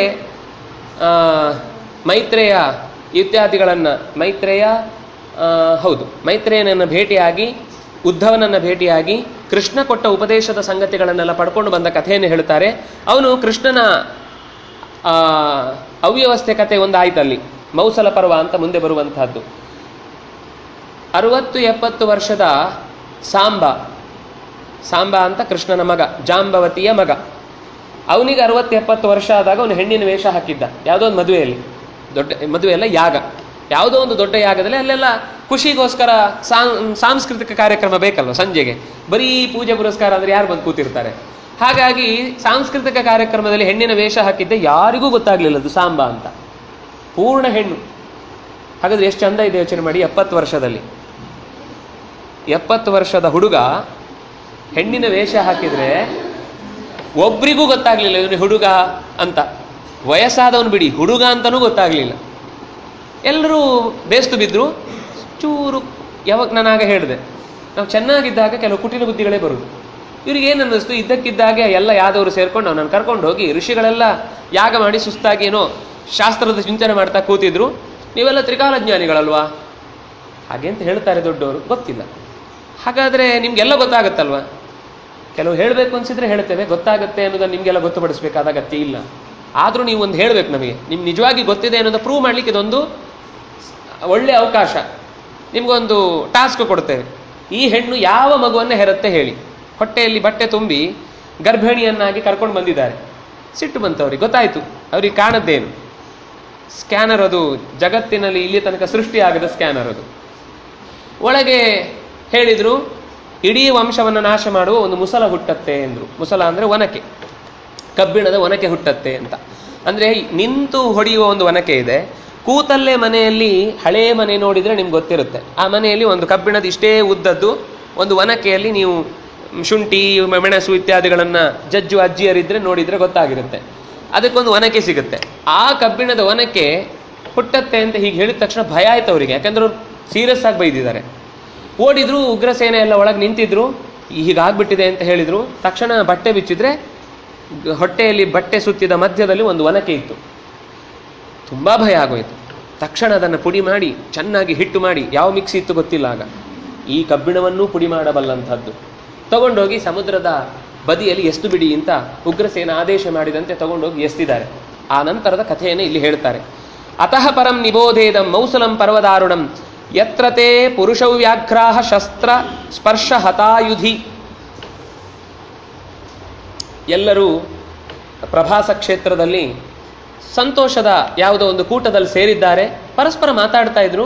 ಇದ್ದಕ್ಕಿದ್ದಾಗೆ ಯಾರೋ ಒಬ್ಬ ಏನೋ ಒಂಚೂರು ಅವರಿಗೆ ಪಾನ ಮಾಡುವುದು ಅಂದರೆ ತುಂಬ ಇಷ್ಟ. ಆ ಪಾನ ಚೆನ್ನಾಗಿ ಅಲ್ಲಿ ಅದೊಂದು ಪಾನ ಗೋಷ್ಠಿ ಅಂತಾನೆ, ದೊಡ್ಡ ಗೋಷ್ಠಿ ಅದು. ಯಾರು ಎಷ್ಟು ಬೇಕಾದರೂ ಅದ್ರಲ್ಲಿ ಬಿದ್ದು ಹೊರಳಾಡಿದ್ರು ಕೇಳೋರಿಲ್ಲ. ಅಲ್ಲಿಂದ ಕರ್ಕೊಂಡು ಬರ್ಲಿಕ್ಕೆ ಬೇರೆ ಸೈನಿಕರೆಲ್ಲ ಇರ್ತಾರೆ. ಹಾಗೆ ವ್ಯವಸ್ಥೆ ಮಾಡುವ ಮಧ್ಯದಲ್ಲಿ ಕೋಪದಿಂದ ಯಾರೋ ಒಬ್ಬ ಜಗಳ ಶುರುವಾಯಿತು. ಆ ಜಗಳ ಶುರುವಾಗಿದ್ದೇನಾಯಿತು? ಆಪಾನೇ ಪಾನಕಲಿತಾ ದೈವೇನ ಅಭಿಪ್ರಚೋದಿತಾ ಏರಕಾರೂಪಿಭಿಃ ವಜ್ರೈಃ ನಿಜಘ್ನುಃ ಇತರೇತರಂ. ಒಬ್ಬರನ್ನೊಬ್ಬರು ಮೊದಲು ಕೋಪದಿಂದ ಒಬ್ಬ ಹೊಡೆದಾಗ ಅವನಿಗೆ ಹೊಡೆದಿದ್ದು ಸಾಕಾಗ್ಲಿಲ್ಲ ಅನ್ನಿಸ್ತು. ಪಕ್ಕದಲ್ಲಿ ಒಂದು ಹುಲ್ಲು ಬೆಳೆದಿತ್ತು, ಹೊಡೆದ ತಕ್ಷಣ ಅವನು ಸತ್ತೇ ಹೋದ. ನೋಡಿದರೆ ಅವತ್ತು ಎಸೆದಿದ್ದ ಮುಸಲದ ಪುಡಿ ಇದೆಯಲ್ವಾ, ಅದು ಎಲ್ಲಿ ಪುಡಿಯಾಗಿ ಬಿದ್ದಿತ್ತು ಅಲ್ಲಿ ಬೆಳೆದ ಹುಲ್ಲಿನಲ್ಲಿ ಎಲ್ಲದರಲ್ಲೂ ಸೇರ್ಕೊಂಡಿತ್ತು. ಆ ಹುಲ್ಲೆಲ್ಲವೂ ಕೂಡ ಏರಕ ಗಟ್ಟಿಯಾದ ಜೊಂಡು ಹುಲ್ಲಾಗಿ ಈ ಯುದ್ಧಕ್ಕೆಲ್ಲ ಬಳಸುವ ಕೋಲಿದೆಯಲ್ವಾ, ಆ ಥರದ ಅತ್ಯಂತ ಬಲಿಷ್ಠವಾದ ಕೋಲಾಗಿ ಪರಿಣಾಮ ಆಗಿತ್ತು. ಅದನ್ನು ಪರಸ್ಪರ ಅವನನ್ನು ನೀನು ಹೊಡೆದ್ಯಾ ಅಂತ ಹೇಳಿ ಇನ್ನೂ ಅವನು ಕಿತ್ತ ಇವನು ಕಿತ್ತ ಪರಸ್ಪರ ಅಷ್ಟೂ ಜನ ಹೊಡ್ಕೊಳ್ತಾ ಇದ್ದಾರೆ. ಕೃಷ್ಣ ಅಲ್ಲೇ ಇದ್ದಾನೆ, ಬಲರಾಮ ಅಲ್ಲೇ ಇದ್ದಾನೆ. ನಿಸ್ಪೃಹನಾಗಿ ಎಲ್ಲವನ್ನು ನೋಡ್ತಾ ನಗತಾ ಆಯಿತು. ಋಷಿಗಳ ಮಾತು ಸತ್ಯ ಆಯಿತು, ಗಾಂಧಾರಿ ಇಚ್ಛೆಯು ಈಡೇರಿತು. ಯಾಕೆಂದರೆ ದೇವತೆಗಳ ಪೀಳಿಗೆ ಮುಂದುವರಿತಾ ಇದ್ದರೆ ಇನ್ನು ಕಲಿಯುಗ ಬರಲಿಕ್ಕೆ ಅವಕಾಶ ಇಲ್ಲ. ಕಲಿಯುಗದ ಸಮಯ ಅದು ಚೆನ್ನಾಗಿ ಮುಂದುವರಿಬೇಕು ಅಂದರೆ ಈ ದೇವತೆಗಳು ಪ್ರಭಾವ ಇರಬಾರ್ದು. ಅಲ್ಲಿ ಹುಟ್ಟಿ ಬಂದವರೆಲ್ಲ ಹೆಚ್ಚಿನವರು ಕೆಲವು ದೇವತೆಗಳೇ ಇದ್ದದ್ದು ಯದುವಿನ ವಂಶದಲ್ಲಿ. ಹಾಗಾಗಿ ಆ ವಂಶ ನಿರ್ವಂಶ ಆಗುವುದಕ್ಕೆ ಬೇಕಾದ ವ್ಯವಸ್ಥೆ ಆಯಿತು. ಬ್ರಹ್ಮದಂಡ ವಿನಿಷ್ಪಿಷ್ಟಾ ಸಮೀಪೆ ಲವಣಾಂಭಸಃ ಯತ್ರ ಸರ್ವಕ್ಷಯಂ ಕೃತ್ವ ತಾವುಭೌ ರಾಮಕೇಶವೌ. ರಾಮ ಮತ್ತು ಕೇಶವ ಇಬ್ಬರೂ ಕೂಡ, ರಾಮ ಯಮುನೆಯ ದಂಡೆಗೆ ಬಂದು ಧ್ಯಾನ ಯೋಗಕ್ಕೆ ಕುಳಿತು ತನ್ನ ದೇಹವನ್ನು ತ್ಯಾಗ ಮಾಡಿದ. ಕೃಷ್ಣ ಯಾವುದೋ ಮರದ ಬುಡದಲ್ಲಿ ಕೂತಿದ್ದ. ಅಷ್ಟೊತ್ತಿಗೆ ಒಬ್ಬ ಬಾಣ ಬಿಟ್ಟು ಜರ ಅನ್ನುವ ವ್ಯಾಧ ಹೆಬ್ಬೆರಳಿಗೆ ಯಾವುದೋ ಜಿಂಕೆಯ ಕಿವಿ ಅಂತ ಅನ್ಕೊಂಡು ಬಾಣ ಬಿಟ್ಟಿದ್ದಾನೆ. ಯೋಚನೆ ಮಾಡಿ, ಒಂದು ಕಾಲಿನ ಬೆರಳಿಗೆ ಬಾಣ ಬಿದ್ದಾಗ ಪ್ರಾಣ ಬಿಡುವುದು ಅಂತಿದ್ಯಾ? ಕೃಷ್ಣ ಪ್ರಾಣ ಬಿಟ್ಟು ಹೊರಟೋದ. ಒಂದು ನೆಪ ಬೇಕಿತ್ತಷ್ಟೇ. ಅಂದರೆ ಅಲ್ಲಿ ಕೃಷ್ಣನ ಶರೀರವನ್ನು ನೋಡಿ ಅವನು ಗಾಬರಿಯಾಗಿ ಓಡಿ ಬಂದು ಕ್ಷಮೆ ಕೇಳಿದ. ಇಲ್ಲ, ನಿಂದು ಕರ್ತವ್ಯ ನೀನು ಮಾಡಿದ್ದಿ, ನಿಂದೇನು ತಪ್ಪಿಲ್ಲ. ಯಾಕೆಂದ್ರೆ ಅವನಿಗೆ ಒಂದು ಮೀನಿನಲ್ಲಿ ಆ ಮುಸಲದ ಚೂರು ಸಿಕ್ಕಿತ್ತು. ಅದನ್ನು ಅವನು ಬಾಣದ ತುದಿಗೆ ಸೇರಿಸ್ಕೊಂಡು ಇಲ್ಲಿ ಬಿಟ್ಟಿದ್ದ. ಕೃಷ್ಣನು ಕೂಡ ಆ ತಾಯಿಯ ಮಾತನ್ನು ಸತ್ಯ ಮಾಡಬೇಕು, ಆ ಋಷಿಯ ಮಾತು ಸತ್ಯ ಮಾಡಬೇಕು ಅಂತ ಕೇಳಿ ಹೆಬ್ಬೆರಳಿಗೆ ಬಿದ್ದ ಬಾಣದ ಏಟಿನಿಂದ ಪ್ರಾಣವನ್ನು ಬಿಟ್ಟು ಹೊರಟು ಹೋದ. ಇಡೀ ಪ್ರಪಂಚದಲ್ಲಿ ದೊಡ್ಡ ಅಪಶಕುನದ ಘಟನೆಗಳೆಲ್ಲ ನಡೆದವು. ಇದ್ದಕ್ಕಿದ್ದ ಹಾಗೆ ನರಿಗಳು ಊಳಿಡ್ಲಿಕ್ಕೆ ಶುರುವಾಯಿತು. ಹಗಲು ಒಳ್ಳೆ ಬಿಸಿಲಿತ್ತು. ಕ್ಷಣ ಮಾತ್ರದಲ್ಲಿ ಇಡೀ ಮೋಡಾಗಿ ಮಧ್ಯರಾತ್ರಿಯ ರೀತಿ, ಮಧ್ಯರಾತ್ರಿ ರೀತಿ ಕತ್ತಲಾಯಿತು. ಜಗತ್ತಿನಲ್ಲಿ ಎಲ್ಲ ವ್ಯವಸ್ಥೆಯು ಕೂಡ ಏನಾಗ್ತಾ ಇದೆ ಅಂತ ತಿಳಿಲಿಕ್ಕಾಗದೇ ಇರುವಂತಹ ಮಹಾ ಉತ್ಪಾತಗಳೆಲ್ಲ ನಡೆದವು. ಅರ್ಜುನನಿಗೆ ಸುದ್ದಿ ಹೋಯಿತು. ಸುದ್ದಿ ಹೇಳಿ ಕಳಿಸಿದ ಕೃಷ್ಣ, ನಾನು ಬಿದ್ದ ತಕ್ಷಣವೇ ಇಡೀ ದ್ವಾರಾವತಿ ಮುಳುಗಿ ಹೋಗುತ್ತೆ, ಬೇಗ ಅಲ್ಲಿರುವ ಎಲ್ಲ ಕ್ಷೇತ್ರ ಜನರನ್ನು, ಪ್ರಜೆಗಳನ್ನು ರಕ್ಷಿಸಿಕೊಂಡು ಬರಬೇಕು ಅಂತ. ಆಶ್ಚರ್ಯ ಅಂದರೆ ಅವನು ವಾಪಸ್ಸು ಕರ್ಕೊಂಡು ಬರುವಾಗ ಬೇಡರ ಕೈಯಲ್ಲಿ ಸೋತು ಹೋಗ್ತಾನೆ ಅರ್ಜುನ. ಏನು ಒಬ್ಬನೇ ಇಡೀ ಕೌರವರ ಸೈನ್ಯವನ್ನು ಸೋಲಿಸಿ ವಿರಾಟನ ಹಸುಗಳನ್ನು ಬಿಡಿಸಿಕೊಂಡು ಬಂದವನು, ಈ ಯುದ್ಧದಲ್ಲಿ ಎಷ್ಟೋ ಜನರನ್ನು ನಿರ್ನಾಮ ಮಾಡಿದವನು, ಅಲ್ಲಿ ಬೇಡರ ಕೈಯಲ್ಲಿ ಸೋತು ಹತ್ತುಕೊಂಡು ಬಂದ. ಭಾಗವತ ತುಂಬ ಚೆನ್ನಾಗಿ ಹೇಳುತ್ತೆ. ಅಲ್ಲೊಂದು 50-60 ಶ್ಲೋಕ ಇದೆ. ಆ ಶ್ಲೋಕ ಓದ್ತಾ ಇದ್ದರೆ ಕಣ್ಣೀರು ಬರುತ್ತೆ. ನನ್ನ ಜೀವನದ ಪ್ರತಿಯೊಂದು ಹೆಜ್ಜೆಗೂ ಕೃಷ್ಣ ಇಲ್ಲದೆ ಇದ್ರೆ ಏನಾಗ್ತಿತ್ತು, ಹೇಗೆ ನನ್ನನ್ನು ಸಹಾಯ ಮಾಡಿದ, ಅವನಿರುವ ತನಕ ನಾನೇ ದೊಡ್ಡದು ಅಂತ ಭಾವಿಸ್ತಾ ಇದ್ದೆ. ಈಗ ಅರ್ಥ ಆಗ್ತಾ ಇದೆ, ಕೃಷ್ಣ ಇಲ್ಲದೆ ಇದ್ರೆ ನಾನು ಸೊನ್ನೆ. ಇಡೀ ಮಹಾಭಾರತವೇ ಹಾಗೆ. ಮಹಾಭಾರತ ಪ್ಲಸ್ ಕೃಷ್ಣ ಅದು ಚೆನ್ನಾಗಿರುತ್ತೆ, ಮಹಾಭಾರತ ಮೈನಸ್ ಕೃಷ್ಣ ಝೀರೋ. ಅದರಿಂದಾಗಿ ಏನೂ ನನ್ನ ಪಾಲಿನ ಶಕ್ತಿ ಅದು ಮುಖ್ಯ ಅಲ್ಲ ಅಂತ ಭಾವಿಸಿ ಹತ್ತುಕೊಂಡು ಅಣ್ಣನ ಹತ್ರ ಗೋಗರಿತಾನೆ. ಸಂಸ್ಕಾರಂ ಲಭ್ಯಮಾನಸ್ಯ ವೃಷ್ಣೀನಾಂಚ ಪ್ರಧಾನತಃ, ಅವರೆಲ್ಲರ ಸಂಸ್ಕಾರವನ್ನು ವೃಷ್ಣಿಗಳ ಯದುಗಳ ಶರೀರ ಸಮುದ್ರದ ಮಧ್ಯದಲ್ಲಿ ಬಿದ್ದದ್ದು ಕೆಲವು ಕೊಚ್ಕೊಂಡು ಹಾಗೆ ಹೋಗಿದೆ, ಇನ್ನು ಉಳಿದದನ್ನು ಅಲ್ಲೇ ಮರಳಲ್ಲಿ ಹೂತು ಹಾಕಿದ್ದಾರೆ, ಇನ್ನು ಕೆಲವನ್ನ ಗುರುತಿಸಿ ಸುಟ್ಟಿದ್ದಾರೆ. ಹೀಗೆ ಏನೇನೋ ಅದಕ್ಕೆ ಬೇಕಾದ ಕರ್ತವ್ಯಗಳನ್ನೆಲ್ಲ ಸಂಸ್ಕಾರ ಮಾಡಿ ಸಮೃದ್ಧ ಬಾಲಮಾದಾಯ ದ್ವಾರವತ್ಯಾಸ್ತತೋ ಜನಂ ದದರ್ಶಾಪದಿ ಕೃಷ್ಟ ಕಷ್ಟಾಯಾಮ್ ಗಾಂಡೀವಸ್ಯ ಪರಾಭವಂ. ಗಾಂಡೀವ ಸೋತ. ಗಾಂಡೀವ ಅಂದರೆ ಅರ್ಜುನನಿಗೆ ಹೆಸರು, ಗಾಂಡೀವ ಅಂತ ಅವನ ಬಿಲ್ಲಿಗೂ ಹೆಸರು, ಅವನಿಗೂ ಹೆಸರು. ಹೀಗೆ ಪರಾಭವವನ್ನು ಹೊಂದಿದ ನಂತರ ಸರ್ವೇಷಾಂ ಚೈವ ದಿವ್ಯಾನಾಂ ಅಸ್ತ್ರಾಣಾಂ ಅಪ್ರಸನ್ನತಾಂ ನಾಶಂ ವೃಷ್ಣಿಕಳತ್ರಾಣಾಂ ಪ್ರಭಾವಾನಾಂ ಅನಿತ್ಯತಾಂ. ಅವನು ಅಸ್ತ್ರಗಳನ್ನೆಲ್ಲ ಪ್ರಯೋಗ ಮಾಡಿ ಬಿಟ್ಟಿದ್ದಾನೆ, ಆ ಬಾಣಗಳು ಅಲ್ಲೇ ಹೋಗಿ ಕಾಲ ಮುಂದೆ ಬೀಳ್ತಾ ಇದೆ. ಒಂದು ಎದುರಾಳಿಯ ಶರೀರವನ್ನು ಭೇದಿಸ್ತಾ ಇಲ್ಲ, ಛೇದಿಸ್ತಾ ಇಲ್ಲ, ಅಲ್ಲೇ ಅವನ ಶಕ್ತಿ ನಿರಾಸವಾದದ್ದು ಪೂರ್ತಿ ಗೊತ್ತಾಯಿತು. ಮರಳಿ ಬಂದ, ಅಣ್ಣನ ಹತ್ರ ಎಲ್ಲ ಹೇಳ್ಕೊಂಡ ಹೀಗಾಗಿ ಹೋಗಿದೆ ಅಂತ. ಆ ನಂತರದಲ್ಲಿ ಯತ್ರ ರಾಜ್ಯಂ ಪರಿತ್ಯಜ್ಯ ಪಾಂಡವ ಪುರುಷರ್ಷಭಾ ದ್ರೌಪದ್ಯ ಸಹಿತ ದೇವ್ಯ ಮಹಾಪ್ರಸ್ಥಾನಮಾಸ್ಥಿತಾ. ಆಯಿತು, ಕೃಷ್ಣ ಇನ್ನು ಭೂಮಿಯಲ್ಲಿ ಇಲ್ಲ ಅಂದಮೇಲೆ ನಾವು ಇರುವುದಕ್ಕೂ ಅರ್ಥ ಇಲ್ಲ. ಸರಿ, ಹೊರಡೋಣ. ಮಹಾಪ್ರಸ್ಥಾನ, ನಮ್ಮ ಪರ್ವ, ನಮ್ಮ ಹಿಂದೆ ಎಲ್ಲ ಏನು ಅಂದರೆ ಅವರ ಜೀವನದ ಗತಿಯ ಎಲ್ಲ ಅನುಕೂಲತೆಗಳನ್ನು ಪಡೆದಾಯಿತು ಅಂತಂದಮೇಲೆ ಯಾತ್ರೆಗೆ ಹೊರಡುದು. ಯಾತ್ರೆ ಅಂದರೆ ಅವರು ವಾಹನ ಮಾಡ್ಕೊಂಡು ಹೋಗೋದಲ್ಲ. ಅಲ್ಲಿಗೆ ಹೋಗಿ ನಾವಿವತ್ತು ಬದಲಿಯಲ್ಲಿದ್ದೇವೆ, ನೀವು ಚೆನ್ನಾಗಿದ್ದೀರಾ ಅಂತ ಕೇಳೋದಿಲ್ಲ. ಹೋಗುದು ಅಂದರೆ ಹೋಗುದು ಅಂತಲೇ ಅರ್ಥ. ಅಕಸ್ಮಾತ್ ಬದುಕಿ ಬಂದರೆ ವಾಪಸ್ಸು, ಆವಾಗ ಅದಕ್ಕೊಂದು ಏನು ಕಾಶಿ ಸಮಾರಾಧನೆ, ಬದ್ರಿ ಸಮಾರಾಧನೆ ಅಂತೆಲ್ಲ ಮಾಡುವುದು. ನಾವಿವತ್ತು ಹೋಗುವಾಗಲೇ ನಮ್ಮ ಸಂಸಾರನೆಲ್ಲ ತಗೊಂಡೇ ಅಲ್ಲಿಗೆ ಹೋಗಿರ್ತೇವೆ ಫೋನ್ನಲ್ಲಿ. ಅಂದಮೇಲೆ ವಾಪಸ್ ಬಂದು ಸಾಧಿಸುವುದೇನಿದೆ? ಅಲ್ಲಿಗೆ ಹೋದರೆ ಬದುಕಿ ಬರುವುದು ಬಹಳ ಕಷ್ಟ. ಕಾಡಿನ ದಾರಿ, ಪ್ರಾಣಿಗಳ ಕಾಟ, ಇನ್ಯಾವುದೋ ದುಷ್ಟ ಉಪಟಳಗಳು ಅಥವಾ ರೋಗ, ಇಂತಹ ಎಲ್ಲ ಅಪಾಯಗಳಿಂದಲೂ ಭಗವದ್ ದರ್ಶನ ಮಾಡಿ ಮರಳಿ ಬಂದವನಿಗೆ ಒಂದು ಸಂತೋಷ. ಮರಳಿ ನನ್ನ ಬಂಧುಗಳನ್ನು ನಾನು ನೋಡ್ತಾ ಇದ್ದೇನೆ, ಅವರಿಗೆ ಪ್ರಸಾದ ತಂದು ಕೊಟ್ಟದ್ದನ್ನು ಒಪ್ಪಿಸಿ, ಕೊನೆಗೆ ಎಲ್ಲಿಗೆ ಅಂದರೆ ಪ್ರಸಾದವೂ ಬೇಕಾಗಲ್ಲ, ಅವನು ನೋಡಿದರೆ ಸಾಕಂತೆ. ಹಾಗೆ ಕಷ್ಟಪಟ್ಟು ಹೋಗಿ ಬಂದವನ ನೋಡಿದರೆ ನಾವು ಹೋಗಿ ಬಂದ ಪುಣ್ಯ ಇದೆ ಅಂತ. ಆ ಕಾರಣಕ್ಕೆ ಹಿಂದೆ ಎಲ್ಲ ಒಂದು ವ್ರತ ಅಂತಿತ್ತು. ಇವಾಗ ಏನು, ಇವತ್ತು ಬೆಳಿಗ್ಗೆ ಹತ್ತಿ ಬೆಳಿಗ್ಗೆ ಅಲ್ಲಿರ್ತಾರೆ, ನಾಳೆ ರಾತ್ರಿ ವಾಪಸ್ ಹೊರಟು ಇಲ್ಲಿರ್ತಾರೆ. ನಮ್ಮದು ಮನೆಯಲ್ಲಿ ಬದ್ರಿ ಸಮಾರಾಧನೆ, ಏನರ್ಥ ಅದಕ್ಕೆ? ಹಾಗಾಗಿ ಅದು ತೀರ್ಥಯಾತ್ರೆ ಹೋಗುವುದು ಅಂತಂದರೆ ಮನೆ ಯೋಚನೆ ಬಿಟ್ಟು ಹೋಗುವುದು. ಹಾಗೆ ಹೊರಟರು ಅವರು. ವಾಪಸ್ ರಾಜ್ಯಕ್ಕೆ ಬರ್ತೇವೆ ಅಂತ ಹೊರಡಲಿಲ್ಲ, ಸೀದಾ ಹೊರಟು ಮಹಾಪ್ರಸ್ಥಾನದ ಸಂದರ್ಭದಲ್ಲಿ ಮುಂದಿನ ಘಟನೆ ಏನೇನಾಯಿತು, ಒಬ್ಬೊಬ್ಬರೇ ದೇಹವನ್ನು ತ್ಯಾಗ ಮಾಡ್ತಾರೆ, ಆ ಪ್ರಸಂಗದ ಕಥೆ ಏನು ಅಂತ ಮತ್ತೆ ಮುಂದಿನ ಶನಿವಾರ ಸಿಕ್ಕಿದಾಗ ಇದೇ ವೇದಿಕೆಯಲ್ಲಿ ನೋಡೋಣ. ಒಟ್ಟು ಇಲ್ಲಿಯ ತನಕ 8 ಆಯ್ತು, ಇದು 9ನೇದಲ್ವಾ? 9, ಇದು 10ನೇದಾ? ಹಾಂ, 10 ಕಂತುಗಳಲ್ಲಿ ಬಹುಶಃ ನೆಕ್ಸ್ಟ್ ಕಂತುವಿನಲ್ಲಿ ಅನುಕ್ರಮಣಿಕೆ ಮುಕ್ತಾಯ ಆಗುತ್ತೆ. ನಾವು ಕಥೆಯ ಒಳಗೆ ಪ್ರವೇಶ ಮಾಡ್ತೇವೆ. ಆ ಪ್ರವೇಶದ ಭಾಗಕ್ಕೆ ಮತ್ತೊಮ್ಮೆ ಎಲ್ಲರಿಗೂ ಸ್ವಾಗತವನ್ನು ಹೇಳ್ತಾ ಇವತ್ತಿನ ಕಾರ್ಯಕ್ರಮವನ್ನು ಮುಕ್ತಾಯ ಮಾಡ್ತಾ ಇದ್ದೇವೆ. ಡೌಟ್ ಇದೆಯಾ? ಹಾಂ, ಋಷಿಯ ಹೆಸರು ನನಗೆ ಈಗ ಸ್ಪಷ್ಟ ನೆನಪಿಲ್ಲ. ವಸ್ತುತಃ ಇಲ್ಲಿ ಈಗ ಇಷ್ಟೇ ಬಂದಿದೆ, ಅಲ್ಲಿ ಮೂಲದಲ್ಲಿ ಏನಿದೆ ನಂಗೆ ನೆನಪಿಲ್ಲ ಈಗ. ಹೇಳಿ.